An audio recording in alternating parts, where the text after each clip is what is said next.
প্রথমেই জানিয়ে রাখি, আজকের এই ওয়েবিনারটি আমি বহুদিন ধরে চাইছিলাম ছাত্রছাত্রীদের জন্য এরকম একটা পথ দেখাতে।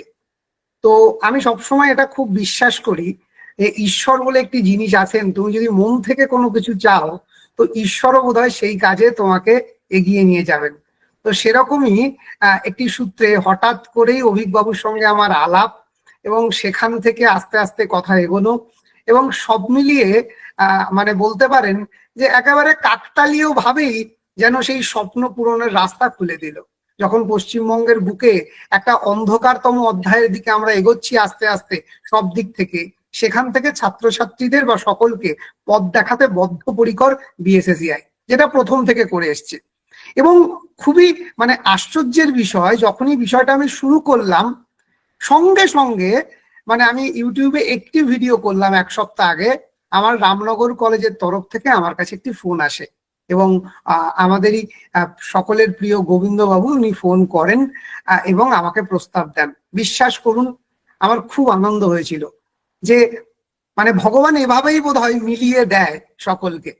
তো আজকে সেই রামনগর কলেজ এবং বিএসএসিআই এর কোলাবোরেশনে একেবারে নতুন পথ দেখাতে চলেছে পশ্চিমবঙ্গের ছাত্রছাত্রীদের, এবং তার সূচনা লগ্নে স্বাগত ভাষণের মাধ্যমে আমাদেরকে উদ্বুদ্ধ করলেন সেই কলেজেরই department of defence studies and department of সংস্কৃতের এইচওডি ডক্টর নরনারায়ণ দাস মহাশয়।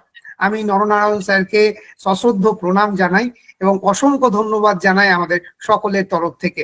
দেখতে দেখতে 200 নয় স্যার, আমরা 226 জন আজকে একই প্ল্যাটফর্মে। আজকে রবিবার, একটা ছুটির দিন, কিন্তু তারপরেও বাংলার ছাত্রছাত্রীরা চাইছে পড়তে, চাইছে লড়তে, চাইছে কিছু করতে, শুধু পথ দেখানোর অপেক্ষায়। তো আমি আর একটুও সময় নষ্ট করব না।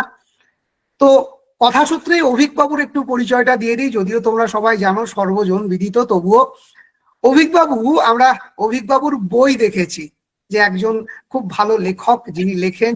গতকালও একটি নতুন বই তার পাবলিশ হলো পত্রভারতী থেকে, ঠিক আছে, আশা করছি সেটাও মানে বেস্ট সেলার যাবে। তো এরকম একটি বিষয়। তো আমরা অনেকেই ভাবি যে যারা লেখেন তারা বোধহয় ওই লেখার গণ্ডির বাইরে আর জীবনে কিছুই করেন না, কিন্তু বিষয়টা একেবারেই তা নয়। কথায় আছে না যে রাধে চুলো বাঁধে। তো অভিকবাবুর যখন পোর্টফোলিওটা আমি ফার্স্ট দেখি আমি একটু অবাকই হয়ে যায়। আইআইটি আইআইএম এর মতো ইনস্টিটিউশন থেকে পড়াশুনো করা, দীর্ঘ 20 বছর বিভিন্ন বড় বড় কোম্পানিতে, কর্পোরেট কোম্পানিতে একেবারে লিডিং পজিশনে কাজ করে আসার অভিজ্ঞতা, এবং এখন তিনি একজন সফল লেখক। মোট কথা যেদিকে তাকিয়েছেন সাফল্য ভগবান তাকে দুহাত করে দিয়েছে। এবং বলে রাখি, বাংলার প্রথম অনলাইন বুক সেলিং প্ল্যাটফর্ম, যেটার কৃতিত্ব পুরোটাই অভিকবাবুর। তো সব মিলিয়ে আগামী দিনের যে আপডেটেড জিনিসগুলো, সেগুলো কিন্তু অনেক আগে থেকেই উনি চর্চার মধ্যে আছেন।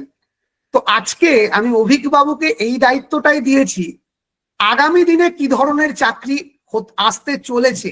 কারণ দেখবেন আমরা সবসময় একটা যেন অ্যাংজাইটির মধ্যে ভুগছি, এই বোধহয় এআই চ্যাট জিপিটি আমাদের সব চাকরি খেয়ে নিল। বাস্তবটা ঠিক কি?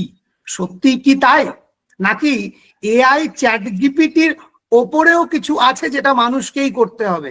কারণ আমাদের ভুলে গেলে চলবে না, এআই চ্যাট জিপিটি কিন্তু আকাশ থেকে এসে পড়েনি, মানুষই তার স্রষ্টা, মানুষই তাকে চালায়, মানুষই চাইলে তাকে কন্ট্রোল করতে পারে। তো সব মিলিয়ে আগামী দিনটা ঠিক কি হতে চলেছে, যার জন্য এখন থেকে আমাদের প্রস্তুত হওয়া প্রয়োজন, তার দিশা দেখাবেন অভিকবাবু। এবং বলতে বলতেই 240 জন আমাদের সঙ্গে, আমি এবার অভিকবাবুকে অনুরোধ করব আজকের ওয়েবিনার শুরু করার জন্য। অভিকবাবু। ধন্যবাদ অমিত বাবু। প্রথমে রামনগর কলেজের যে দুজন প্রফেসর এখানে উপস্থিত আছেন, নরনারায়ণ বাবু এবং গোবিন্দ বাবু, দুজনকে আমার প্রণাম। অমিত বাবুকে অনেক ধন্যবাদ জানাই আমাকে আমন্ত্রণ জানাবার জন্য আজকে এখানে। অমিত বাবু ছোট করে পরিচয় দিয়েছেন, আমি একটু বিশদে বলি নিজের ব্যাপারে। লেখালেখির ব্যাপারটা দিয়ে অমিত বাবু শুরু করেছেন, কিন্তু ওটা আমার যাকে বলে সেকেন্ডারি পরিচয় আর কি। আমি বেসিক্যালি একজন কর্পোরেট জগতের লোক। আইআইটি খড়গপুর 2002 পাস আউট আমি, ইলেকট্রিক্যাল ইঞ্জিনিয়ারিং। তার আগে আমি উচ্চ মাধ্যমিক দিয়েছি নরেন্দ্রপুর রামকৃষ্ণ মিশন থেকে। তারপরে আমি 3 বছর চাকরি করেছি ভারত হেভি ইলেকট্রিক্যালসে অ্যাজ ডিজাইন ইঞ্জিনিয়ার। তারপরে আমি IIM ক্যালকাটা থেকে MBA করেছি। তারপরে দীর্ঘ 17 বছর, মানে MBA এর আগের 3 বছর এবং MBA এর পরে 17 বছর ধরলে আমার প্রায় 20 বছরের কর্পোরেট এক্সপিরিয়েন্স। পরের যে 17 বছর IIM মানে MBA করার পরে সেখানে আমি কাজ করেছি বিভিন্ন দেশের অগ্রণী প্রতিষ্ঠানে, Asian Paints, Godrej group, Tata group, Gulf lubricant, Cavin Kare, Crompton consumer electricals, CEAT tyre, বহুবিধ কোম্পানিতে আমি কাজ করেছি। Majorly into sales and marketing, distribution, corporate strategy, এইগুলি আমি দেখেছি। তো আমাকে মানুষজন এরা। কেউ কিছু বললেন? সরি। তো আমার সঙ্গে যখন অমিত বাবুর কথা হয়, এমনি অন্যান্য বিষয়ে কথা হচ্ছিল, বই সংক্রান্ত কোনো বিষয়, তখন অমিত বাবু আমাকে বললেন যে তার একটি সংস্থা আছে BSSI বলে, সেখানে তিনি সরকারি চাকরির জন্য প্রশিক্ষণ দেওয়ার ব্যবস্থা করেন। এবং তখন আমাদের মধ্যে একটা সরকারি চাকরির ভবিষ্যৎ পশ্চিমবঙ্গে এবং ভারতবর্ষেও সর্বত্র, বিশেষ করে পশ্চিমবঙ্গে কি অবস্থা সেই নিয়ে একটি ছোট আলোচনা হয়। তখন আমাকে অমিতবাবু প্রস্তাব দেন যে আমরা একটি সেশন আলোচনা একটু আয়োজন করছি, আপনি আসুন, আপনি জানান যে এখন কর্পোরেট লাইফ বা কর্পোরেট জগতে চাকরির লাইফটা কিরকম এবং সেখানে কি ধরনের চাকরির চান্স আছে, মানুষের কেরিয়ার কত ধরনের হতে পারে সেই নিয়ে জানাতে। তো আজকে আমি জানাবো একদম সম্পূর্ণভাবে নন গভর্নমেন্ট বেসরকারি চাকরির ক্ষেত্র নিয়ে, এবং সেখানে কি কি ধরনের কি কি কোর্স করলে আপনারা চাকরি পেতে পারেন, আমি সেই নিয়ে বিশদে জানাবো। শুরু করার আগে আমি কতগুলো তথ্য আপনাদের আগে দিই, যাতে ব্যাপারটা আমি মানে একটা যাকে বলে আলোচনার আগে তো একটা ফাউন্ডেশন তৈরি করতে হয়, আমি সেই ফাউন্ডেশনটা তৈরি করছি। এই মুহূর্তে ভারতবর্ষের জনসংখ্যা মানে 2011 পর থেকে ভারতবর্ষে সেন্সাস হয়নি। আমরা জানি 2021 হওয়ার কথা ছিল, 10 বছর অন্তর অন্তর হয়। 21 হওয়ার কথা ছিল, কোভিড এর জন্য হয়নি। কিন্তু আমরা মোটামুটি জানি যে ভারতবর্ষের জনসংখ্যা এখন 140 কোটির কাছাকাছি, একটু বেশি, 142-এর কাছাকাছি, আমি 140 কোটি ধরলাম। এই যে বিপুল জনসংখ্যা, এবং ইন্ডিয়াকে বলা হয় ইয়াংগেস্ট কান্ট্রি, মানে ভারতবর্ষের জনসংখ্যার মধ্যে যারা যারা চাকরি জীবনের মধ্যে আছেন, মানে চাকরি জীবনে প্রবেশ করতে চলেছেন বা সবে প্রবেশ করেছেন, এই যে ইয়াং জেনারেশনটা, এই তার যে রেশিও, মানে টোটাল ইয়াং জেনারেশনের সংখ্যা ডিভাইডেড বাই টোটাল জনসংখ্যা, তার যে রেশিও সারা পৃথিবীর মধ্যে সবচেয়ে বেশি। তো ভারত পৃথিবীর সবচেয়ে ইয়াংগেস্ট পপুলেশন নিয়ে আছে, এবং ভারতবর্ষের দিকে পৃথিবী তাকিয়ে আছে যে কি করে এই ইয়াং জেনারেশনের চাকরির ব্যবস্থা ভারতবর্ষ করে, এবং কি করে তারা পৃথিবীর অন্যান্য দেশকে তাদের অর্থনীতিতে উন্নতি করতে সাহায্য করতে পারে। আমরা জানি যে এখন আমেরিকায় প্রচুর কোম্পানি আছেন যার শীর্ষ পদে ভারতীয়রা বসে আছেন। আমরা এখন গুগল মিটে কথা বলছি, রাইট? আমরা এখন গুগল মিটে কথা বলছি, গুগল কোম্পানির যিনি হেড তিনি একজন ভারতীয়, সুন্দর পিচাই। এছাড়াও প্রচুর কোম্পানি আমি নাম বলতে পারি, আপনারা একটুখানি গুগল করলে দেখতে পারেন। তো ফলে সারা ভারতবর্ষ তাকিয়ে আছে ইয়াং জেনারেশনের দিকে, পৃথিবী তাকিয়ে আছে ভারতবর্ষের দিকে দেখার জন্য যে কিভাবে এই ভারতবর্ষের শিক্ষিত ইয়াং জেনারেশন পৃথিবীর অর্থনীতিকে চালিত করে, শুধু ভারতবর্ষ নয়, পৃথিবীর অর্থনীতিকে। ভারতবর্ষের একটা বেসিক সুবিধা হচ্ছে ভারতীয় জনসাধারণের, তাদের যাকে বলে সারা পৃথিবীতে চাকুরি ক্ষেত্রে উচ্চশিক্ষিত ভারতীয়দের একটা চাহিদা সর্বত্র আছে, সব দেশেই। একটা বড় কারণ হচ্ছে ভারতবর্ষ পৃথিবীর সবচেয়ে বেশি ইংরেজি বলা দেশেদের মধ্যে একজন, মানে এমন একটি দেশ যেখানে ইংরেজি লিখতে এবং বলতে, ইংরেজি লিখতে পড়তে বলতে বুঝতে পারেন এমন জনসংখ্যা বিশাল। কারণ আমাদের যেহেতু ডাইভার্স, মানে সারা ভারতবর্ষের প্রচুর ভাষা চলে, তাদের মধ্যে ইংরেজি একটি অন্যতম ভাষা। আমাদের বেশিরভাগ যারা মাতৃভাষা ছাড়া যারা অন্য ভাষা শেখেন তারা বেশিরভাগ ইংরেজিতেই শেখেন। এবং আমাদের যে সেকেন্ডারি স্কুল সিস্টেম সেটা পৃথিবীর মধ্যে অন্যতম সেরা। আমি যতদূর জানি বা যতদূর আমার সঙ্গে আলোচনা হয় অন্যান্য প্রফেসরদের, চায়নার সেকেন্ডারি স্কুল সিস্টেম খুব ভালো, লোকে প্রশংসা করে, জাপানের খুব ভালো, ফিলিপাইন্সের খুব ভালো, ইন্ডিয়ারও ইকুয়ালি লোকজন খুব প্রশংসা করে ভারতবর্ষের সেকেন্ডারি স্কুল সিস্টেমের, এবং খুব বিশদে ইলাবোরেটলি সাবজেক্ট পড়ানো হয়, এবং সেই সঙ্গে একজন অ্যাভারেজ ভারতীয় ইংরেজি ভাষায় একটা মিনিমাম কাজ চালানোর মধ্যে দক্ষতা রাখেন। ফলে এই যে ইয়াং জেনারেশন, শিক্ষিত ইয়াং জেনারেশন যারা ইংরেজি বলতে পারেন, যাদের লজিক্যাল থিঙ্কিং, লজিক্যালি একটা জিনিস ভাবার, বোঝার, কম্প্রিহেন্ড করার, এবং তাকে কোনো একটা জিনিস সলভ করার, কোনো একটা প্রবলেম সলভ করার যে একটা স্বাভাবিক দক্ষতা আছে, এইটা আমাদের ভারতবর্ষের যুব সমাজের একটা বড় সম্পদ।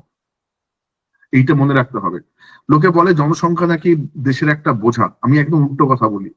জনসংখ্যা ভারতবর্ষের সবচেয়ে বড় স্ট্রেংথ, সবচেয়ে বড় শক্তির জায়গা। সেকেন্ড হচ্ছে এই যে 140 কোটি ভারতীয়, এদের মধ্যে কতজন ভারতীয় কর্মজীবনের মধ্যে আছেন, মানে চাকরি করছেন, সে একদম যারা শুরু করেছে চাকরি জীবন থেকে শুরু করে যারা রিটায়ারমেন্টের মুখে আছেন, তাদের প্রায় 65 কোটি ভারতীয়, প্রায় 65 কোটি ভারতীয় চাকরি জীবনের মধ্যে আছেন। আচ্ছা, এই 65 কোটি ভারতীয় কোথায় চাকরি করেন, কোন সেক্টরে, কি ধরনের কোম্পানিতে, কি ধরনের ইন্ডাস্ট্রিতে চাকরি করেন? তখন আমরা বুঝতে পারবো যে আমাদের মধ্যে যে একটা সরকারি চাকরির প্রতি যে একটা মোহ, সেটা কতটা জাস্টিফাইড। 65 কোটি ভারতীয়র মধ্যে গভর্নমেন্ট জব এবং পাবলিক সেক্টরে চাকরি করেন 15 কোটি ভারতীয়।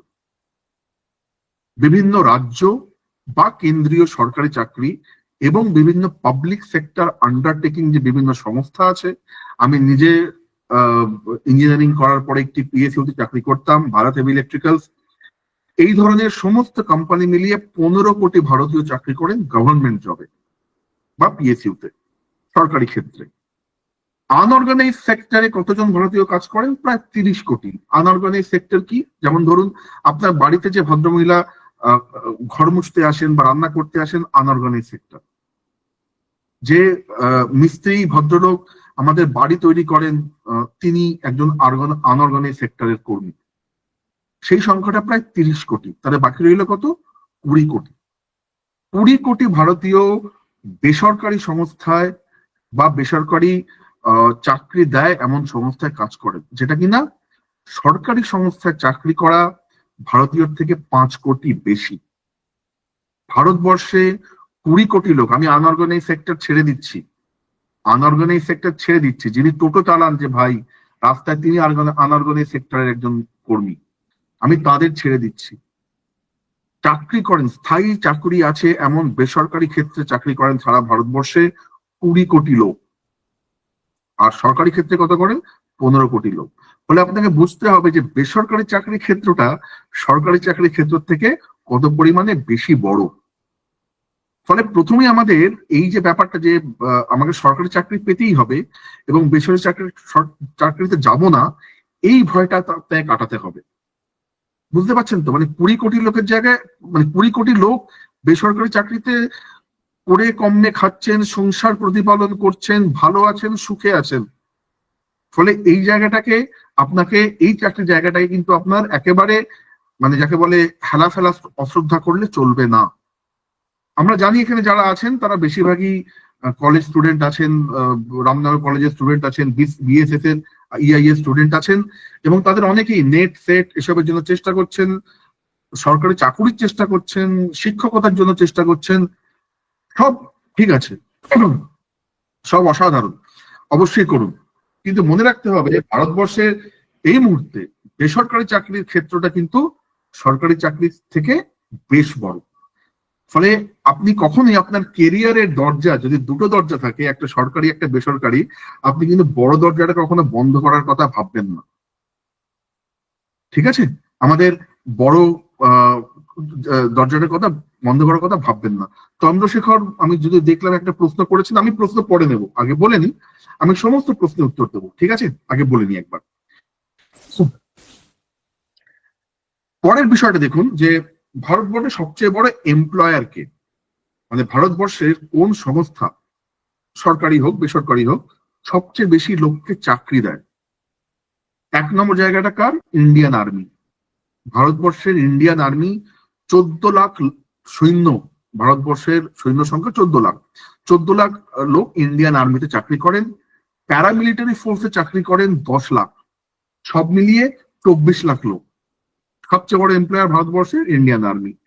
সেকেন্ড সবচেয়ে বড় এমপ্লয়ার কে? Indian railways. ইন্ডিয়ান রেলওয়েজ কত লোককে চাকরি দেয়? 12 লাখ।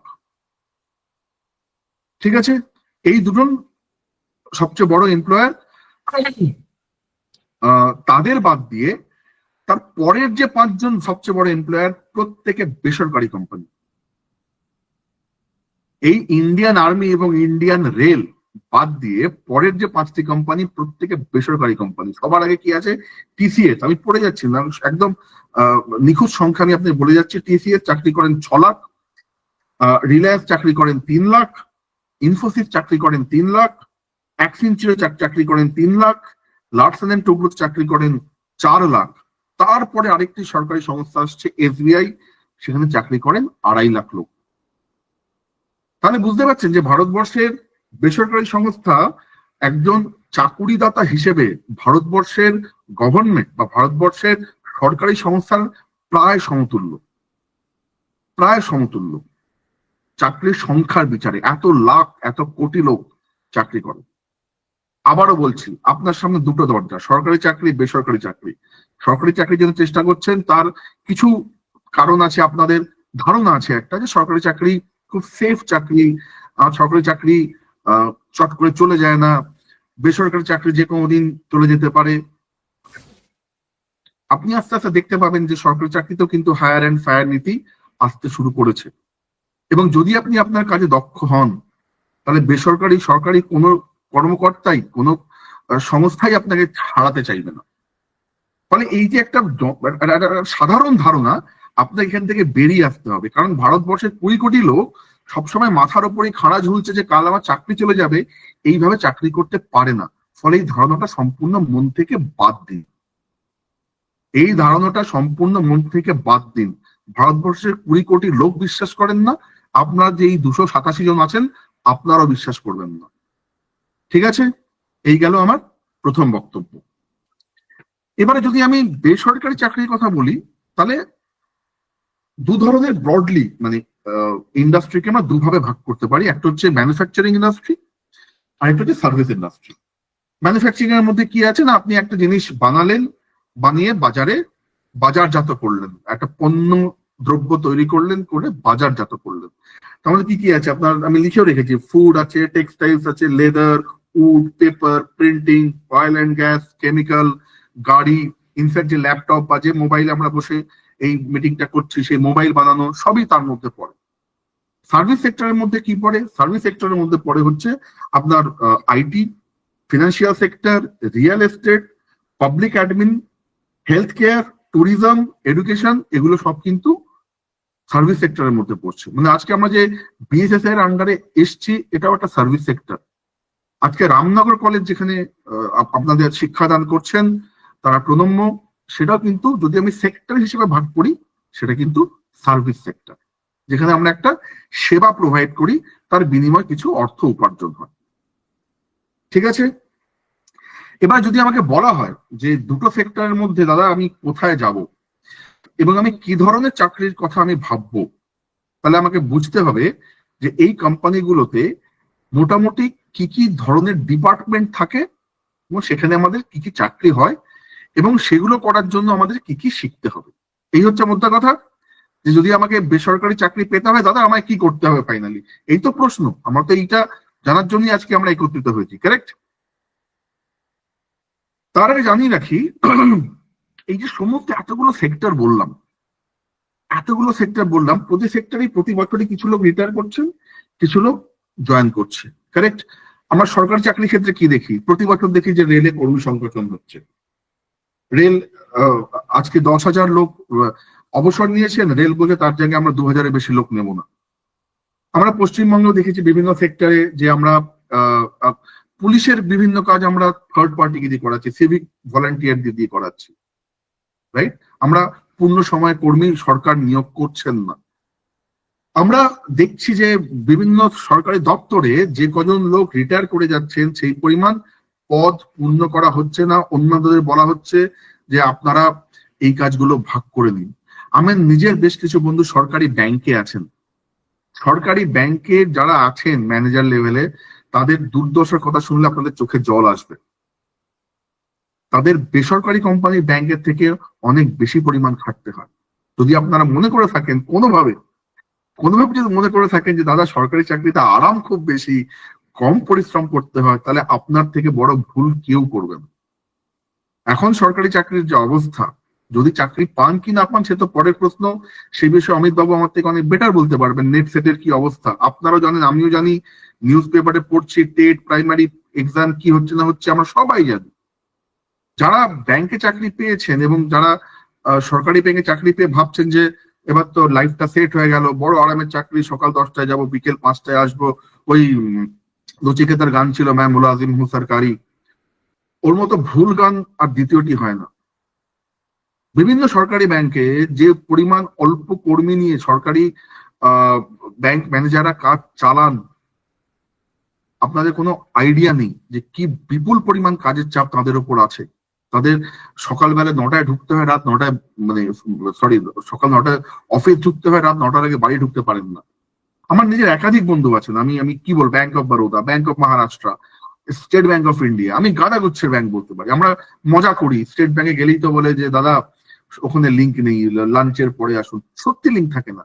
আপনি জানেন না যে সরকারি ব্যাংকে যে পরিমাণ সার্ভিস একটা বেসরকারি ব্যাংক দেয়, যে পরিমাণ ইনফ্রাস্ট্রাকচার দেওয়া থাকে, সরকারি ব্যাংক তার ধারে কাছে পৌঁছায় না। ফলে সেইগুলো সেই সেই সেই খামতিগুলো পূরণ করার জন্য তাদের অনেকক্ষণ অফিসে থাকতে হয়। তাদের অনেকক্ষণ অফিসে থাকতে হয়। আমি একটু জল খেয়ে নিচ্ছি, ঠিক আছে, জাস্ট 1 মিনিট। স্যার আমরা 300 ক্রস করলাম, সকলকে জানিয়ে রাখি, অত্যন্ত আনন্দের বিষয়। এখন এক প্ল্যাটফর্মে 301 জন। আচ্ছা, আজ অব্দি কোনদিন আমি এত বড় কারোর সামনে কখনো আমি কিছু বলিনি। যাই হোক, ধন্যবাদ। এবারে কথা হচ্ছে যে বেসরকারি চাকরির ক্ষেত্রে অবস্থাটা কিরকম। বেসরকারি ক্ষেত্রে চাকরির অবস্থাটা কিছু কিছু ক্ষেত্রে ঠিক উল্টো। মানে যতজন রিটায়ার করছেন বা যতজন, তার থেকে অনেক গুণ বেশি লোক আমার কোম্পানির প্রয়োজন, তাদের কাছে সেই পরিমাণ অর্ডার আছে বা কাজ আছে। তাহলে কোন সেক্টরে সবচেয়ে বেশি আমি এই মুহূর্তে চাকরি আশা করতে পারি? আমি 1, 2, 3, 4, 5 5টা সেক্টর, আমি টপ 5টা সেক্টর আমি বার করেছি ডেটা। টপ 5টা সেক্টর সবচেয়ে নিচে আছে কি? ম্যানুফ্যাকচারিং, বেসরকারি ম্যানুফ্যাকচারিং। কত লাখ লোক লাগবে আমাদের? 8 লাখ লোক লাগবে। 8 লাখ লোক লাগবে পরের বছর। মানে ওই যে বললাম, যতজন রিটায়ার করছেন সেইটা পূরণ করার পরেও এক্সট্রা আরো 8 লাখ লোক লাগবে। ঠিক আছে। নেক্সট বড়টা কি? Renewable energy. আপনারা এখন শুনবেন যে আমি এই বিষয়টা নিয়ে আসবো, যে এমন এমন চাকরির ক্ষেত্র প্রস্তুত হয়েছে যেগুলো আমি আমার ছোটবেলা ভাবতে পারিনি। মানে আমি ধরুন, আমার তো অনেক বয়স হলো, প্রায় 40-45 বছর বয়স হলো, আমি ছোটবেলা ভাবতেই পারিনি এইসব জিনিস নিয়ে। তখন আমাদের সময় তো আইটির ব্যাপারটাই ছিল না। আমি প্রথম কম্পিউটার দেখি ইঞ্জিনিয়ারিং পড়তে গিয়ে, একটা হাউস ডেস্কটপ। আমার মেয়ে, সে মানে 3 বছর 4 বছর বয়স থেকে সে ট্যাব নিয়ে খেলে। যেভাবে সমাজ এগোচ্ছে, যেভাবে টেকনোলজি এগোচ্ছে, সেভাবে আমরাও সেভাবে এগোচ্ছি। তো সেকেন্ড হচ্ছে রিনিউয়েবল এনার্জির একটি আপকামিং সেক্টর, যেখানে লোক লাগবে 10 লাখ। তার উপরে কি আছে? E commerce and retail. E commerce তো আপনাদের বোঝানোর কিছু নেই, অ্যামাজন, ফ্লিপকার্ট, মিশো, সবই ই কমার্স। আমরা অনলাইনে যে বই বেচি, যেটা অমিত বাবু উল্লেখ করলেন যে আমি এই বাংলা বই, গল্পের বইয়ের জগতে প্রথম আমি শুরু করেছিলাম অনলাইনে বাংলা বই বিক্রি করা, বইচই.com বলে, সেটাও ই কমার্স। রিটেল বলতে এখানে কি? Organise retail. মানে ধরুন Spencer, organise retail, big Bazaar, organise retail, বড় রিটেল স্টোর, যেখানে অনেক কোম্পানির প্রচুর ধরনের জিনিস এক জায়গায় রাখা থাকে। পাড়ার মুদির দোকান নয়, পাড়ার মুদির দোকান আনঅর্গানাইজ সেক্টর। এই যে বললাম 30 কোটি লোক কাজ করেন আনঅর্গানাইজ সেক্টরে, পাড়ার মুদির দোকান আনঅর্গানাইজ সেক্টর। অর্গানাইজ যে রিটেল, তাতে এবং ই কমার্স মিলিয়ে লোক লাগবে প্রায় 20 লাখ। ঠিক আছে, কাছাকাছি প্রায় 20 লাখ লোক লাগবে আরেকটি সেক্টরে, সেটি হচ্ছে হেলথ কেয়ার। ভারতবর্ষে হেলথ কেয়ারে যে পরিমাণ আমাদের মানে পার জনসংখ্যা, যে কজন ডাক্তার, নার্স এবং এই ধরনের সেবকরা আছেন, সেই সংখ্যাটা খুব অপ্রতুল, খুবই অল্প। তো আমাদের প্রায় 18 থেকে 20 লাখ হেলথ কেয়ারে লোক লাগবে, এবং তার মধ্যে ডাক্তার থেকে শুরু করে নার্স অব্দি সবাই আছেন। ঠিক আছে। সবচেয়ে বড় সেক্টর যেখানে সবচেয়ে বেশি লোক লাগবে কি জানেন? আইটি। কত লোক লাগবে জানেন? আমি তো এখন 10 লাখ 15 লাখের কথা বলছিলাম। আইটি সেক্টরে 2026 সালের মধ্যে 95 লাখ লোক লাগবে। কত লোক লাগবে? 95 লাখ, 95 লাখ। আমি এটা 1 কোটি বলতে পারতাম, আমি যাতে আপনি বুঝতে পারেন যে একদম ঠিক ডেটা বলছি। 95 লাখ লোক লাগবে 2026-এর মধ্যে। আজকে 2024-এর প্রায় শেষ হতে চলেছে, মানে আর 2 বছরের মধ্যে ভারতবর্ষে 95 লাখ লোক লাগবে আইটি সেক্টরে।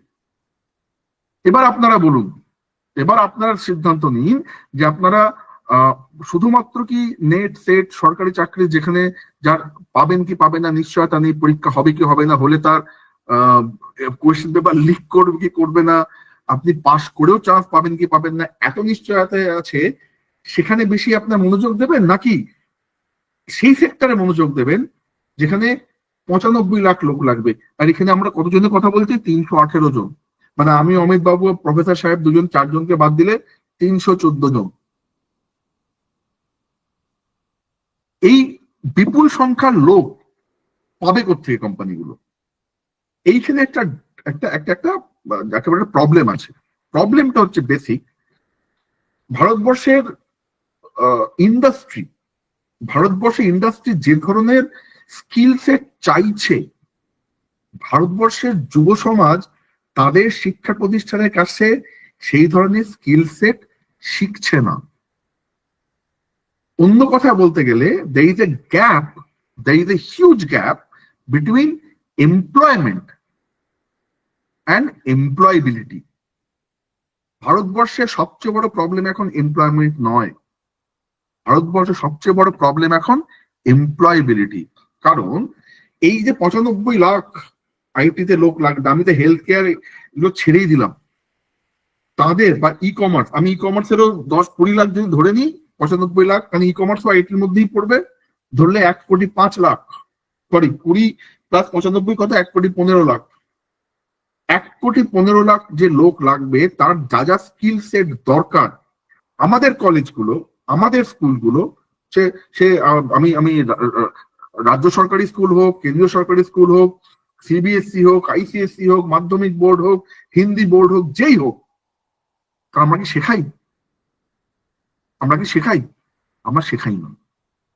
ফলে ভারতবর্ষের ইন্ডাস্ট্রি যে শিক্ষায় শিক্ষিত লোক চাইছে, সেই শিক্ষায় শিক্ষিত লোক ভারতবর্ষে শিক্ষা ব্যবস্থা প্রোভাইড করতে পারছে না।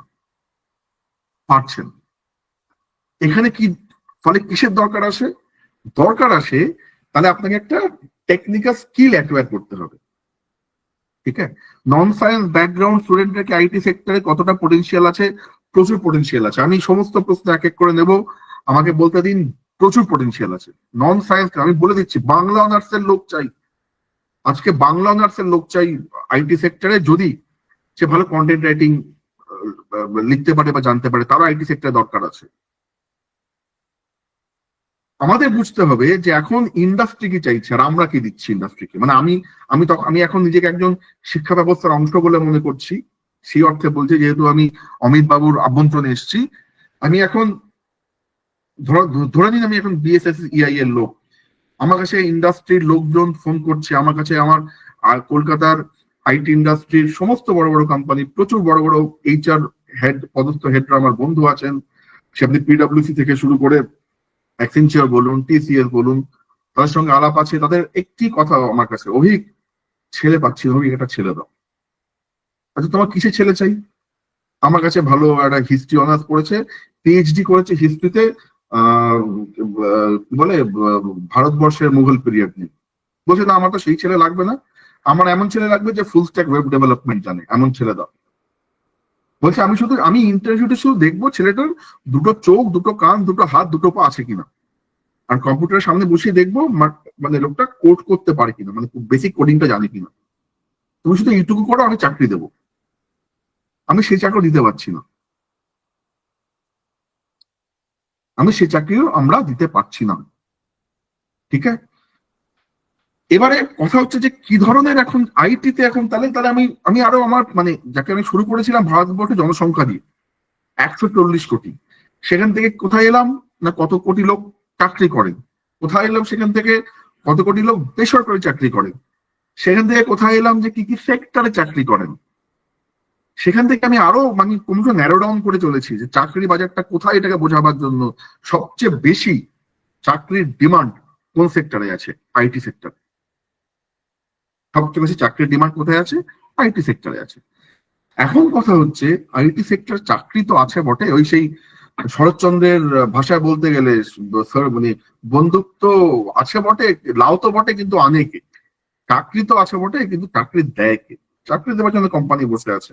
আপনাকে ওই স্কিল সেট গুলো শিখতে হবে এবং কোম্পানিরা আশা করে না যে এই স্কিল সেট গুলো মানে কোনো কলেজে বহুদিন ধরে শেখানো হবে, 4 বছরের কোর্স, 3 বছরের কোর্স, তারপরে আসবে। তারা সেটাও চায় না। তারা চায় কি, তারা 5-6 মাসের কোর্স বেসিক আইডিয়াটা নিয়ে আসবে, বেসিক কোডিং কি করে শিখতে হয় বা এই কাজটার বেসিক আইডিয়াটুকু নিয়ে আসবে, বাকিটা আমরা শিখিয়ে পড়িয়ে তৈরি করে নেব। ঠিক আছে? এই হচ্ছে কোম্পানিগুলোর মেন মুদ্রা। কি কি স্কিল লাগবে বেসিক্যালি স্যার একটু বলবেন প্লিজ? আমি আসছি, সেটা বলবো বলেই তো আজকে এসছি ঋদ্ধি। এই মুহূর্তে ভারতবর্ষের, আপনি জানেন মানে ইকোনমি কোন দিকে চলেছে, তাহলে আমাকে বুঝতে আরো বোঝাতে সুবিধা হবে যে কেন আমার 95 লাখ লোক লাগবে। আমি ভারতবর্ষের ইকোনমি কোন দিকে চলেছে আপনারা দেখেছেন। শিল্প বিপ্লব, আপনারা যারা ইতিহাসে স্টুডেন্ট পড়েছেন, রাইট? শিল্প বিপ্লব, ঠিক আছে? এখন ভারতবর্ষ একটা আইটি শিল্প বিপ্লবের মধ্যে দিয়ে চলছে, ইনফরমেশন টেকনোলজি শিল্প বিপ্লবের মধ্যে দিয়ে চলছে।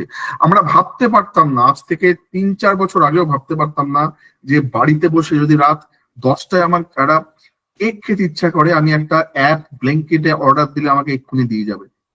আমি 4-5 বছর আগে ভাবতে পারতাম না যে আমার যদি দুপুরবেলা মনে হয় যে আজ আর রান্না করতে ইচ্ছা করছে না, বাড়িতে একটা খাবার নিয়ে আনিয়ে নিয়ে আরসালানের বিরিয়ানি, আমার আরসালান যেতে হবে না, আমি সুইগি জোম্যাটোতে অর্ডার করলে চলে আসবে। আমি আজ থেকে 6-7 বছর আগে ভাবতে পারতাম না যদি আজকে আমাকে রাত ভোর 4টে আমাকে ফ্লাইট ধরতে হয়, আমাকে প্রায় ফ্লাইট ধরতে হয় অত ভোরের দিকে, তাহলে আমাকে পাড়ার ট্যাক্সিওয়ালাকে আগের রাতে গিয়ে বলে রাখতে হবে, তাকে 100 টাকা অ্যাডভান্স দিয়ে রাখতে হবে, সে 500 টাকা নেবে, আমার বাড়ি এয়ারপোর্টের থেকে 5 মিনিট লাগে। এখন আমার কাছে ওলা উবের আছে, আমি আগে থেকে বুক করে রাখতে পারি, এসে আমার নিয়ে যাবে। ওলা উবের এখন টোটোতে, আমি বাড়ি থেকে বসে টোটোয় বুক করতে পারি, আমার সমস্ত সুবিধা।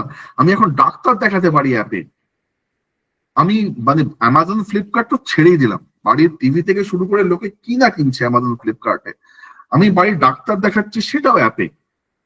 এই যে বিপুল পরিমাণে যে ইন্ডাস্ট্রিয়াল শিল্প বিপ্লবটা চলছে, আইটি শিল্প বিপ্লবটা চলছে, তার জন্য কতগুলো বেসিক স্কিল সেট দরকার, কতগুলো বেসিক কোর্স শিখে রাখা অত্যন্ত অত্যন্ত জরুরি। যদি আপনি এই যে জয়যাত্রা চলছে ভারতবর্ষের আইটি ইন্ডাস্ট্রি, ওই যে বলেছিলাম যে সারা পৃথিবী তাকিয়ে আছে, শুধু ভারতবর্ষ নয়, সারা পৃথিবী তাকিয়ে আছে আপনাদের দিকে, ভারতবর্ষের এই যুব সমাজের দিকে, তারা কি করছে।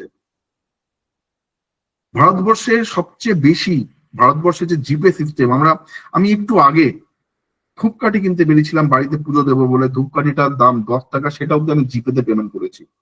এই যে ইউপিআই সিস্টেম পৃথিবীতে ভারতবর্ষ থেকে স্ট্রং আর কোথাও নেই, কোথাও নেই। এই যে বিপুল পরিমাণ যাকে বলে সম্ভাবনা, এগুলো কিন্তু আরো বাস্তবায়িত করতে হবে। আরো নতুন নতুন কোম্পানি আসছে, নতুন নতুন আইডিয়া নিয়ে আসছে। মানে 10টা আইডিয়া তো আমি বলতে পারি, সে ব্যাঙ্গালোরে, বম্বেতে, দিল্লিতে, ইভেন কলকাতায় কত লোক বসে নতুন নতুন আইডিয়া বার করছে যে আমরা এই জিনিসটা বানাবো, এই সার্ভিসটা দেবো, এই জিনিসটা পড়াবো, এইটা শেখাবো, এইটা বিক্রি করব। তার জন্য তাদের কিছু স্কিল সেট লাগে। কি কি লাগে? যখন আপনি একটা প্রোডাক্ট বানাচ্ছেন, দিচ্ছেন, রাইট? আপনার একটা দোকান লাগে, দোকান বানাতে হয়, আপনি একটা প্রোডাক্ট বানিয়ে বিক্রি করবেন, একটা দোকান লাগবে। এখানে দোকানটা ওয়েব, দোকানটা ওয়েবের দোকান, মানে আপনাকে একটা ওয়েবসাইট বানাতে হবে যার থ্রু দিয়ে আপনি দোকানটা বানাবেন। একটা ওয়েবসাইট বানাতে হবে বা একটা ওয়েব পেজ বানাতে হবে ফেসবুকে বা ইনস্টাগ্রামে বা কোথাও একটা, বা একটা ইউটিউবে একটা কোনো লিঙ্ক খুলতে হবে। ফলে আপনাকে কি করে ওয়েবসাইট বানাতে হয় সেইটা ভালো করে শিখতে হবে। সেই যে কোর্সটা, তার নাম হচ্ছে ফুল স্ট্যাক ওয়েব ডেভেলপমেন্ট। আপনার যদি কেউ চান শিখে রাখতে পারেন, ঠিক আছে? আমি কি কি এডুকেশন কোয়ালিফিকেশন লাগবে সব বলে দেবো ডোনা, আপনারা কেউ চিন্তা করবেন না, আমি আপনাদের একদম মানে হুবহু বলে দিচ্ছি। সেটা হচ্ছে ফুল স্ট্যাক ওয়েব ডেভেলপমেন্ট। মানে আপনি দোকান সাজালেন, আপনার দোকানটা দেখতে কেমন সুন্দর, এই দোকানটা দেখতে কত সুন্দর, কতটা সাজানো, তার জন্য লাগে কি আরেকটা স্কিল, সেটাকে বলে ইউআই ইউএক্স গ্রাফিক ডিজাইন। ইউআইটা কি? User interface. ইউএক্সটা কি? User experience. গ্রাফিক্স ডিজাইন, তাতে সেটার উপর ডিপেন্ড করে যে কতটা সুন্দর আপনি দোকানটা সাজিয়েছেন। ঠিক আছে, এবারে প্রোডাক্টের গুণাবলী লিখবেন, আপনার কোম্পানি কি করে, আপনার প্রোডাক্ট কি করে, অমুক তমুক, হ্যাঁ তার একটা লেখার একটা স্টাইল আছে, কায়দা আছে, সেগুলো শিখতে হয়। সেই যে কোন কোর্স করলে আপনি এটা শিখতে পারবেন, সেই কোর্সের নাম হচ্ছে কন্টেন্ট রাইটিং। আজকে যে অ্যাড গুলো বেরোয়, যে ব্লগ লেখা হয়, সেগুলো সব কন্টেন্ট রাইটিং। প্রফেশনাল কন্টেন্ট রাইটাররা লেখেন। ঠিক আছে, সবচেয়ে ইম্পর্টেন্ট, এবার আপনাকে মার্কেটে আপনার প্রোডাক্ট বা সার্ভিস বিক্রি করতে হবে। এতদিন ধরে আমরা কি দেখতাম, যে কিভাবে বিক্রি হচ্ছে, আমরা টিভিতে অ্যাড দেখছি, আমরা রেডিওতে অ্যাড শুনছি, আমরা বাইরে বিলবোর্ড দেখছি, হাতে কেউ হ্যান্ডবিল ধরিয়ে দিয়ে যাচ্ছে, আমরা এভাবেই করতাম, এভাবেই মার্কেটিং দেখেছি আমরা। সে জামানা পাল্টে গেছে, ওই ওই সময়টাই পাল্টে গেছে। এখন মানে নতুন কোম্পানি ছেড়ে দিই, পুরোনো কোম্পানিগুলো তার বাজেট, মার্কেটিং বাজেটে একটা বিশাল অংশ ডিজিটাল মার্কেটিং এর জন্য খরচা করছে। ডিজিটাল মার্কেটিং, আপনি খেয়াল করে দেখবেন যে আপনি যে মুহূর্তে একটা কিছু সার্চ করলেন, যে ফেসবুকে কথা কথা বলি, ধর দ্রুত সার্চ করলেন, আপনার গুগলে সার্চ করলেন, দেখবেন ফেসবুকে আপনার কাছে জুতোর অ্যাড আসা শুরু করবে বিভিন্ন কোম্পানি। এগুলো এমনি এমনি হয়? এমনি এমনি হয় না, সব ডিজিটাল মার্কেটিং এ করলেন। এই মুহূর্তে ডিজিটাল মার্কেটিং সবচেয়ে ইন ডিমান্ড কোর্স। সবচেয়ে ভালো ডিজিটাল মার্কেটিয়ার, ভালো কন্টেন্ট রাইটার, ভালো web full stack web developer, এর মানে এর যাকে বলে লোকজন বসে আছে যে ভাই কিছু কিছু কিছু জানে, এরকম হলেই হলো, কিছু বেসিক জানে হলেই হলো, বাকিটা আমি শিখিয়ে নেবো। ঠিক আছে, এছাড়াও প্রচুর আরো আরো অনেক কোর্সে আমি আপনাকে নাম বলছি, শুনুন।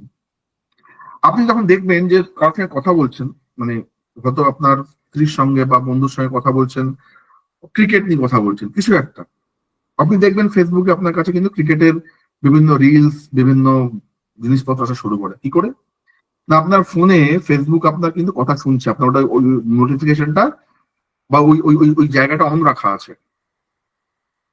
সে আর্টিফিশিয়াল ইন্টেলিজেন্সের মাধ্যমে গেস করছে আপনারা এই কথাটা বলছেন, এই শব্দটা উচ্চারণ করেছেন, আপনি হয়তো এই বিষয়ে ইন্টারেস্টেড, সে আপনি ওই বিষয়ে রিল দেখানো শুরু করলো। বা আপনি হয়তো আজকে কালকে কোনোভাবে কোনো একটা পার্টিকুলার বাংলা বইয়ের খোঁজ করেছেন বা গুগলে সার্চ করেছেন হরর স্টোরি বলে, আপনার কাছে দেখবেন বিভিন্ন হরর স্টোরি, সিনেমা, গল্পের বই, রিলস তার আসতে শুরু করবে। এই যে বিপুল কর্মকাণ্ড, মানুষকে মন বুঝে, মানুষের চাহিদা, তার আনস্পোকেন চাহিদা, আমি আমার দাদা আজকে 100 গ্রাম ডাল লাগবে, এইটা আমার স্পোকেন চাহিদা, কিন্তু আমার মনে গুপ্ত ইচ্ছে যে আমি একটা দামি জুতো কিনবো, ওটা ওটা আমি বলতে পারছি না কাউকে। ফেসবুক কিন্তু শুনছে, আপনার ডিজিটাল মাধ্যম, আপনার হাতে যে ফোনটি আছে সে শুনছে, আপনার ল্যাপটপ আপনার কথা শুনছে, সে কিন্তু আপনাকে সবসময় বলে যাচ্ছে।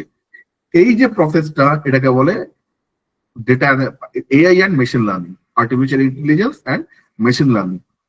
এআই মেশিন লার্নিং এর বেসিক ফাউন্ডেশন কোর্স আমরা বলি ডেটা সায়েন্স, ডেটা অ্যানালিটিক্স। তো তার জন্য একটি পার্টিকুলার প্রোগ্রামিং ল্যাঙ্গুয়েজ শিখতে হয়, যার নাম হচ্ছে পাইথন, পাইথন অ্যান্ড আর। তাহলে আমরা কি কি কোর্সের নাম জানলাম, আমি এক এক করে বলে যাচ্ছি, প্রথম থেকে আবার বলে যাচ্ছি। সবার আগে ডিজিটাল মার্কেটিং, তারপরে content writing, full stack web development, ঠিক আছে, data science, data analytics with Python.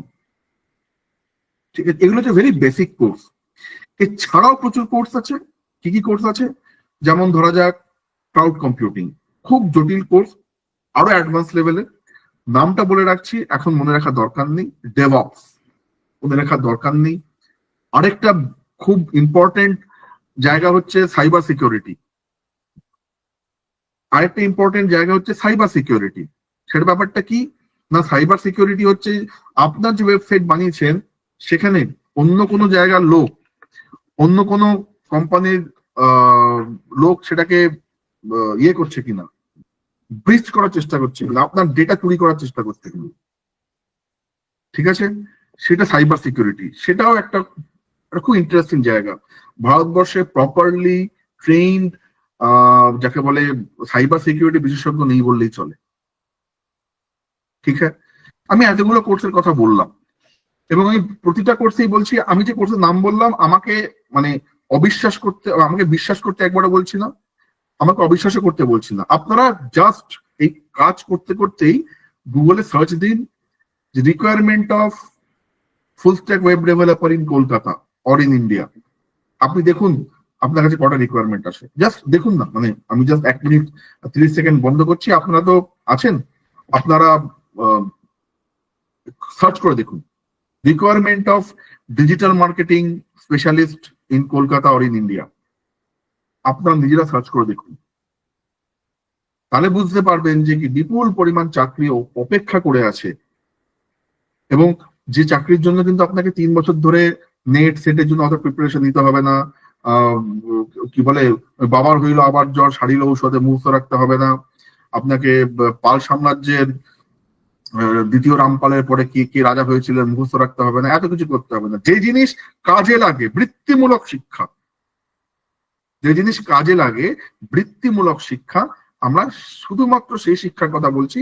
এবং যে কোর্স করতে খুব বেশি হলে হয়তো 4 থেকে 5 মাস লাগে, খুব বেশি হলে 4 থেকে 5 মাস লাগে। এবং আপনারা দেখবেন যে প্রচুর আজকে এই আলোচনা হচ্ছে, যদি আপনি মোবাইলে শুনে থাকেন, আমি যে কথাগুলো বললাম মিলিয়ে নেবেন। যদি আপনি এই এই মিটিংটা মোবাইলে শুনে থাকেন, শুনছেন হয়তো, আপনারা দেখবেন যেই মুহূর্তে শেষ হবে আমার কোর্স, আস্তে আস্তে আপনাদের মোবাইলে কিন্তু বিভিন্ন কোচিং ইনস্টিটিউট যারাই এই সাবজেক্ট গুলো পড়ায় তাদের অ্যাড আসা শুরু করবে, তাদের অ্যাড আসা শুরু করবে। এটাও কিন্তু ওই আপনার সিস্টেম আপনার কথা শুনছে, সে আপনার চাহিদা বুঝছে, আর্টিফিশিয়াল ইন্টেলিজেন্স, সে মেশিন, সে লার্ন করছে, সে আপনাকে বলছে। এখন দুনিয়া এতটা এগিয়ে গেছে, তারপর এসেছে চ্যাট জিপিটি এন্ড এআই। আমরা মানে ChatGPT the part of that. ChatGPT আমরা নাম শুনছি, সে নাকি সমস্ত চাকরি খেয়ে নেবে, অমুক তমুক কেন কেন, এসবের কোনো ভিত্তি নেই। আমি আপনাকে স্পষ্ট বলছি, চ্যাট জিপিটি কালকে এসে সমস্ত চাকরি খেয়ে নেবে হতে পারে না। একটা কথা মনে রাখবেন, চ্যাট জিপিটি কি, মানে আর্টিফিশিয়াল ইন্টেলিজেন্সটা কি, আজ অব্দি মানুষ যা যা করেছে সেগুলোকে একত্রিত করে তার নির্যাস সে বার করে। মানে ধরা যাক আমি চ্যাট জিপিটি কে জিজ্ঞেস করলাম যে right something about Sanskrit language. এবার ও কি করবে, ও নেটে খুঁজবে কোথায় কোথায় ইনি কে কি লিখেছে, সে তার মতো করে একটা সামারি বানিয়ে আমাকে দেবে। তার মানে কেউ না কেউ আগে নেটে লিখে রেখেছে। ফলে চ্যাট জিপিটি সেই কাজই একমাত্র করতে পারে যে মানুষ কখনো না কখনো করেছে। মানুষ কখনো করেনি এই কাজ কখনো চ্যাট জিপিটি করতে পারে না। চ্যাট জিপিটি নিয়ে ভয় পাওয়ার কিছু নেই। আমি একটা উদাহরণ দিচ্ছি। এককালে কি ছিল যে আমাদের ওই পাংখা বার্দার ছিল, যখন সিলিং ফ্যান আসার আগে লোকে পাখাটা দিয়ে মানে ওই পাখা টানতো আর কি, বাইরে কি বলে একটা পুলি থাকতো, সেখান দিয়ে পাংখা বার্দারা পাখা টানতো, উপরে একটা বড় ঝালোর মতো দুলতো, তাতে হাওয়া লাগতো। যখন সিলিং ফ্যান আবিষ্কার হলো তখন কি আর দরকার হলো পাংখা বার্দারদের? না। আপনি যদি বলতে পারেন তাহলে তো চাকরি চলে গেল, আপনি সেটা বুঝছেন যে তাদের চাকরি চলে গেল, কিন্তু ওই সিলিং ফ্যান কারখানায় কতজন কর্মী দরকার হলো সেটা তো ভাবছেন না। পাংখা বার্দার 2-3 মানে সারা গ্রামে হয়তো 2টো ঘরে থাকতো, 2টো মাত্র জমিদার বাড়ি, 2টো মাত্র ঘরে হয়তো পাংখার ব্যবস্থা থাকতো। সিলিং ফ্যান এতগুলো ঘরে আছে, সারা গ্রামের প্রত্যেকের ঘরে সিলিং ফ্যান আছে, তাহলে এতগুলো সিলিং ফ্যান লাগবে, তার জন্য ফ্যাক্টরি লাগবে, তার জন্য তো আমার এত লোক লাগবে, দক্ষ লোক লাগবে। ফলে স্কিল সেট চেঞ্জ হয়ে যাবে। তার মানে এই নয় যে চাকরি থাকবে না। বুঝতে পারলাম? 2জন পাংখা বার্দারের বদলে আমার এতজন সিলিং ফ্যান কোম্পানির কর্মী লাগবে। তাদের কি জানতে হবে, কি করে দাদা লেদ মেশিনটা চালাতে হয়, কি করে আমাকে কয়েলটা উইন্ড করতে হয়, রাইট, কি করে আমাকে পাখাটা ফিক্স করতে হয়, কি করে একটা আমার পাখার যে ব্লেডটা আছে সামান্য বাঁকিয়ে দিতে হয়, কত ডিগ্রি অ্যাঙ্গেলে বাঁকাবো, কত বড় পাখা হবে, ওইটা তাকে জানতে হবে। ফলে মানুষের স্কিল সেট চেঞ্জ হতে থাকছে। আপনাকেও যদি আপনি পাংখা বার্দার না হতে চান, তাহলে কিন্তু আপনাকেও আপনার স্কিল সেট আপডেট করে রাখতে হবে। কি কি স্কিল সেট মোটামুটি এখন ইন ডিমান্ড আছে? আইটির জন্য বললাম। যদি এটা হেলথ কেয়ার নিয়ে হতো আমি আপনাকে অন্য অন্য কোর্সের কথা বলতাম যে দাদা হেলথ কেয়ারে আপনাকে এই শিখতে হবে। শুধুমাত্র আইটির জন্য যেহেতু সবচেয়ে বেশি, প্রায় 1,15,00,000 বললাম চাকরির দরকার আছে 2026-এর মধ্যে ভারতবর্ষে, শুধু আমি তাতে লাগবে এই ধরনের কোর্সের কথাই উল্লেখ করলাম। ঠিক আছে, মোটামুটি এই ছিল আমার বক্তব্য আজকে, যে আপনারা একবারও ভাববেন না যে বেসরকারি চাকরি মাত্রেই কি হবে কি হয় না হয়, বুক ছমছম, সবসময় তো লোকজন তো ভয় ভয় থাকে, কোনো নিরাপত্তা নেই। সরকারি চাকরিরও আজকাল কোনো নিরাপত্তা নেই। ইনফ্যাক্ট সরকারি চাকরি পাবেন কিনা তারই কোনো গ্যারান্টি নেই, তারই কোনো গ্যারান্টি নেই। আমি আপনাদের হতাশ করছি না, আমি আপনাদের নিরাশ্বাস করছি না, আমি আপনাদের শুধুমাত্র চাকরির বাজারটা কিরকম সেটা নিয়ে একটা আভাস দেওয়ার চেষ্টা করছি। কারণ আপনারা আমার থেকে, এই প্রফেসর সাহেব বাদ দিয়ে দুজন যে প্রফেসর সাহেব আছেন এবং অমিতবাবু আমার থেকে বয়স অনেকটা ছোট, প্রায় 10 বছরের ছোট, আপনারা আমার থেকে অনেক ছোট। আমি প্রায় 20 বছর ধরে, যাকে বলে ওই হিন্দিতে বলে ঘাট ঘাট কা পানি পিনা, আমি ওই ঘাট ঘাট কা পানি পিয়ে আজকে এই জায়গায় এসেছি। আমি জানি দুনিয়া কোথায় চলেছে, আমি জানি আজকাল কি ধরনের কোর্স করলে মানুষ চাকরি পাবে। আমি শুধু সেই আভাসটুকু আপনাদের দিতে এসেছি। ঠিক আছে, তো এই হচ্ছে মোটামুটি আজকের আমার বক্তব্য বলা হলো। এবার যার যা প্রশ্ন আপনারা, অমিতবাবু আপনি যদি প্রশ্নগুলো মডারেট করে দেন খুব ভালো হয়, নইলে আমার ওই কার পরে কে প্রশ্ন করবেন ভুলিয়ে যাবে। আপনি যদি তাহলে আমি তার স্পেসিফিক জবাব দিতে পারি। একেবারে। তো এখানে আমি একজন লিখেছে দেখলাম যে আমি নেট পাস, আমি তাহলে কি করব, ডিমোটিভেট হচ্ছি। আমি সকলের উদ্দেশ্যে একটা কথাই বলবো, হাতের 5টা আঙুল যেমন সমান নয়, ঠিক সেরকম ভাবেই আমরা কিন্তু সমান ধৈর্যের মানুষও নয়।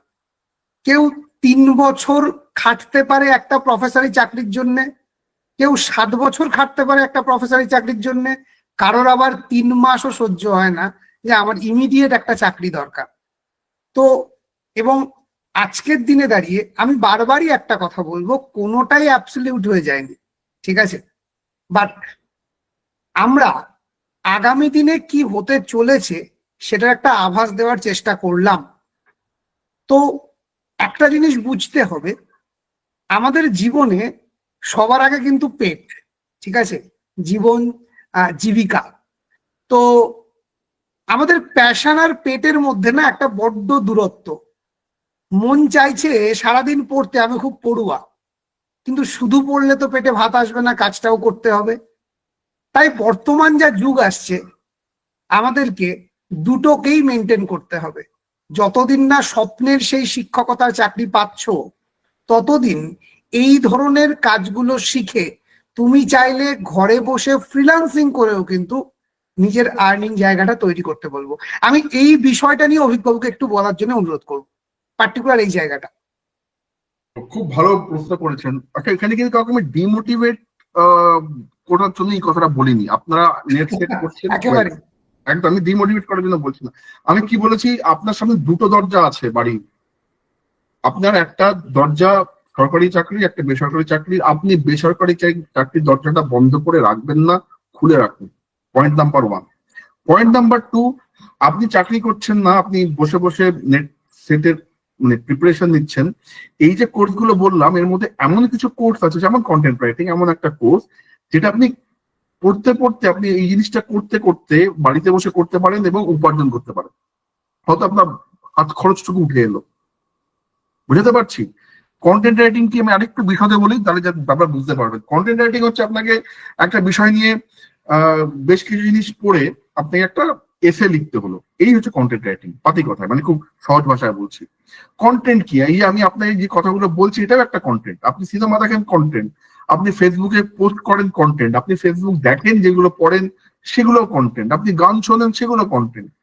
আমরা যে কন্টেন্ট রাইটিং এর কথা বলছি সেটা হচ্ছে একদম পুরো প্রফেশনাল কন্টেন্ট রাইটিং, যেটা শিখতে খুব বেশি হলে 1 থেকে 2 মাস লাগে। বাড়িতে বসে কাজ করবেন, আপনাকে বললে হয়তো দাদা একটা 1000 ওয়ার্ডের কন্টেন্ট লাগবে, পার ওয়ার্ডে 50 পয়সা করে দেবো।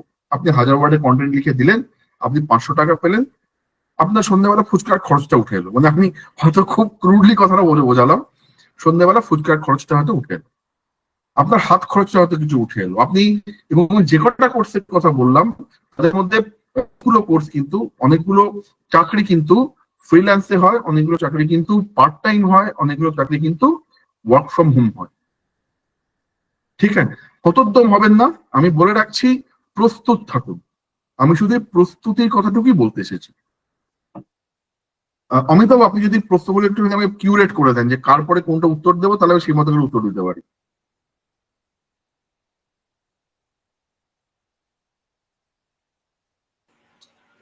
অমিতাভ, অভিভাবক, হ্যাঁ তাহলে কি আমরা প্রশ্ন নেবো এখন? হ্যাঁ হ্যাঁ, আপনি প্রশ্ন নিন, অনেকে প্রশ্ন করেছেন, আপনি যদি একের পরে কোনটা আগে নেবো একটু যদি বলে দেন, তাহলে আমি সেই মতো করে উত্তর দিতে পারি। বেশ বেশ বেশ, ঠিক আছে, আমি একটু দেখে বলে দিচ্ছি। প্রচুর বোঝার প্রশ্ন এসছে, আমি এক এক করে উত্তর দেবো, মানে খুব একটা লাইন করে উত্তর দেবো আর কি, দিলে আজকে প্রায় রাত 10টা 12টা বেজে যাবে।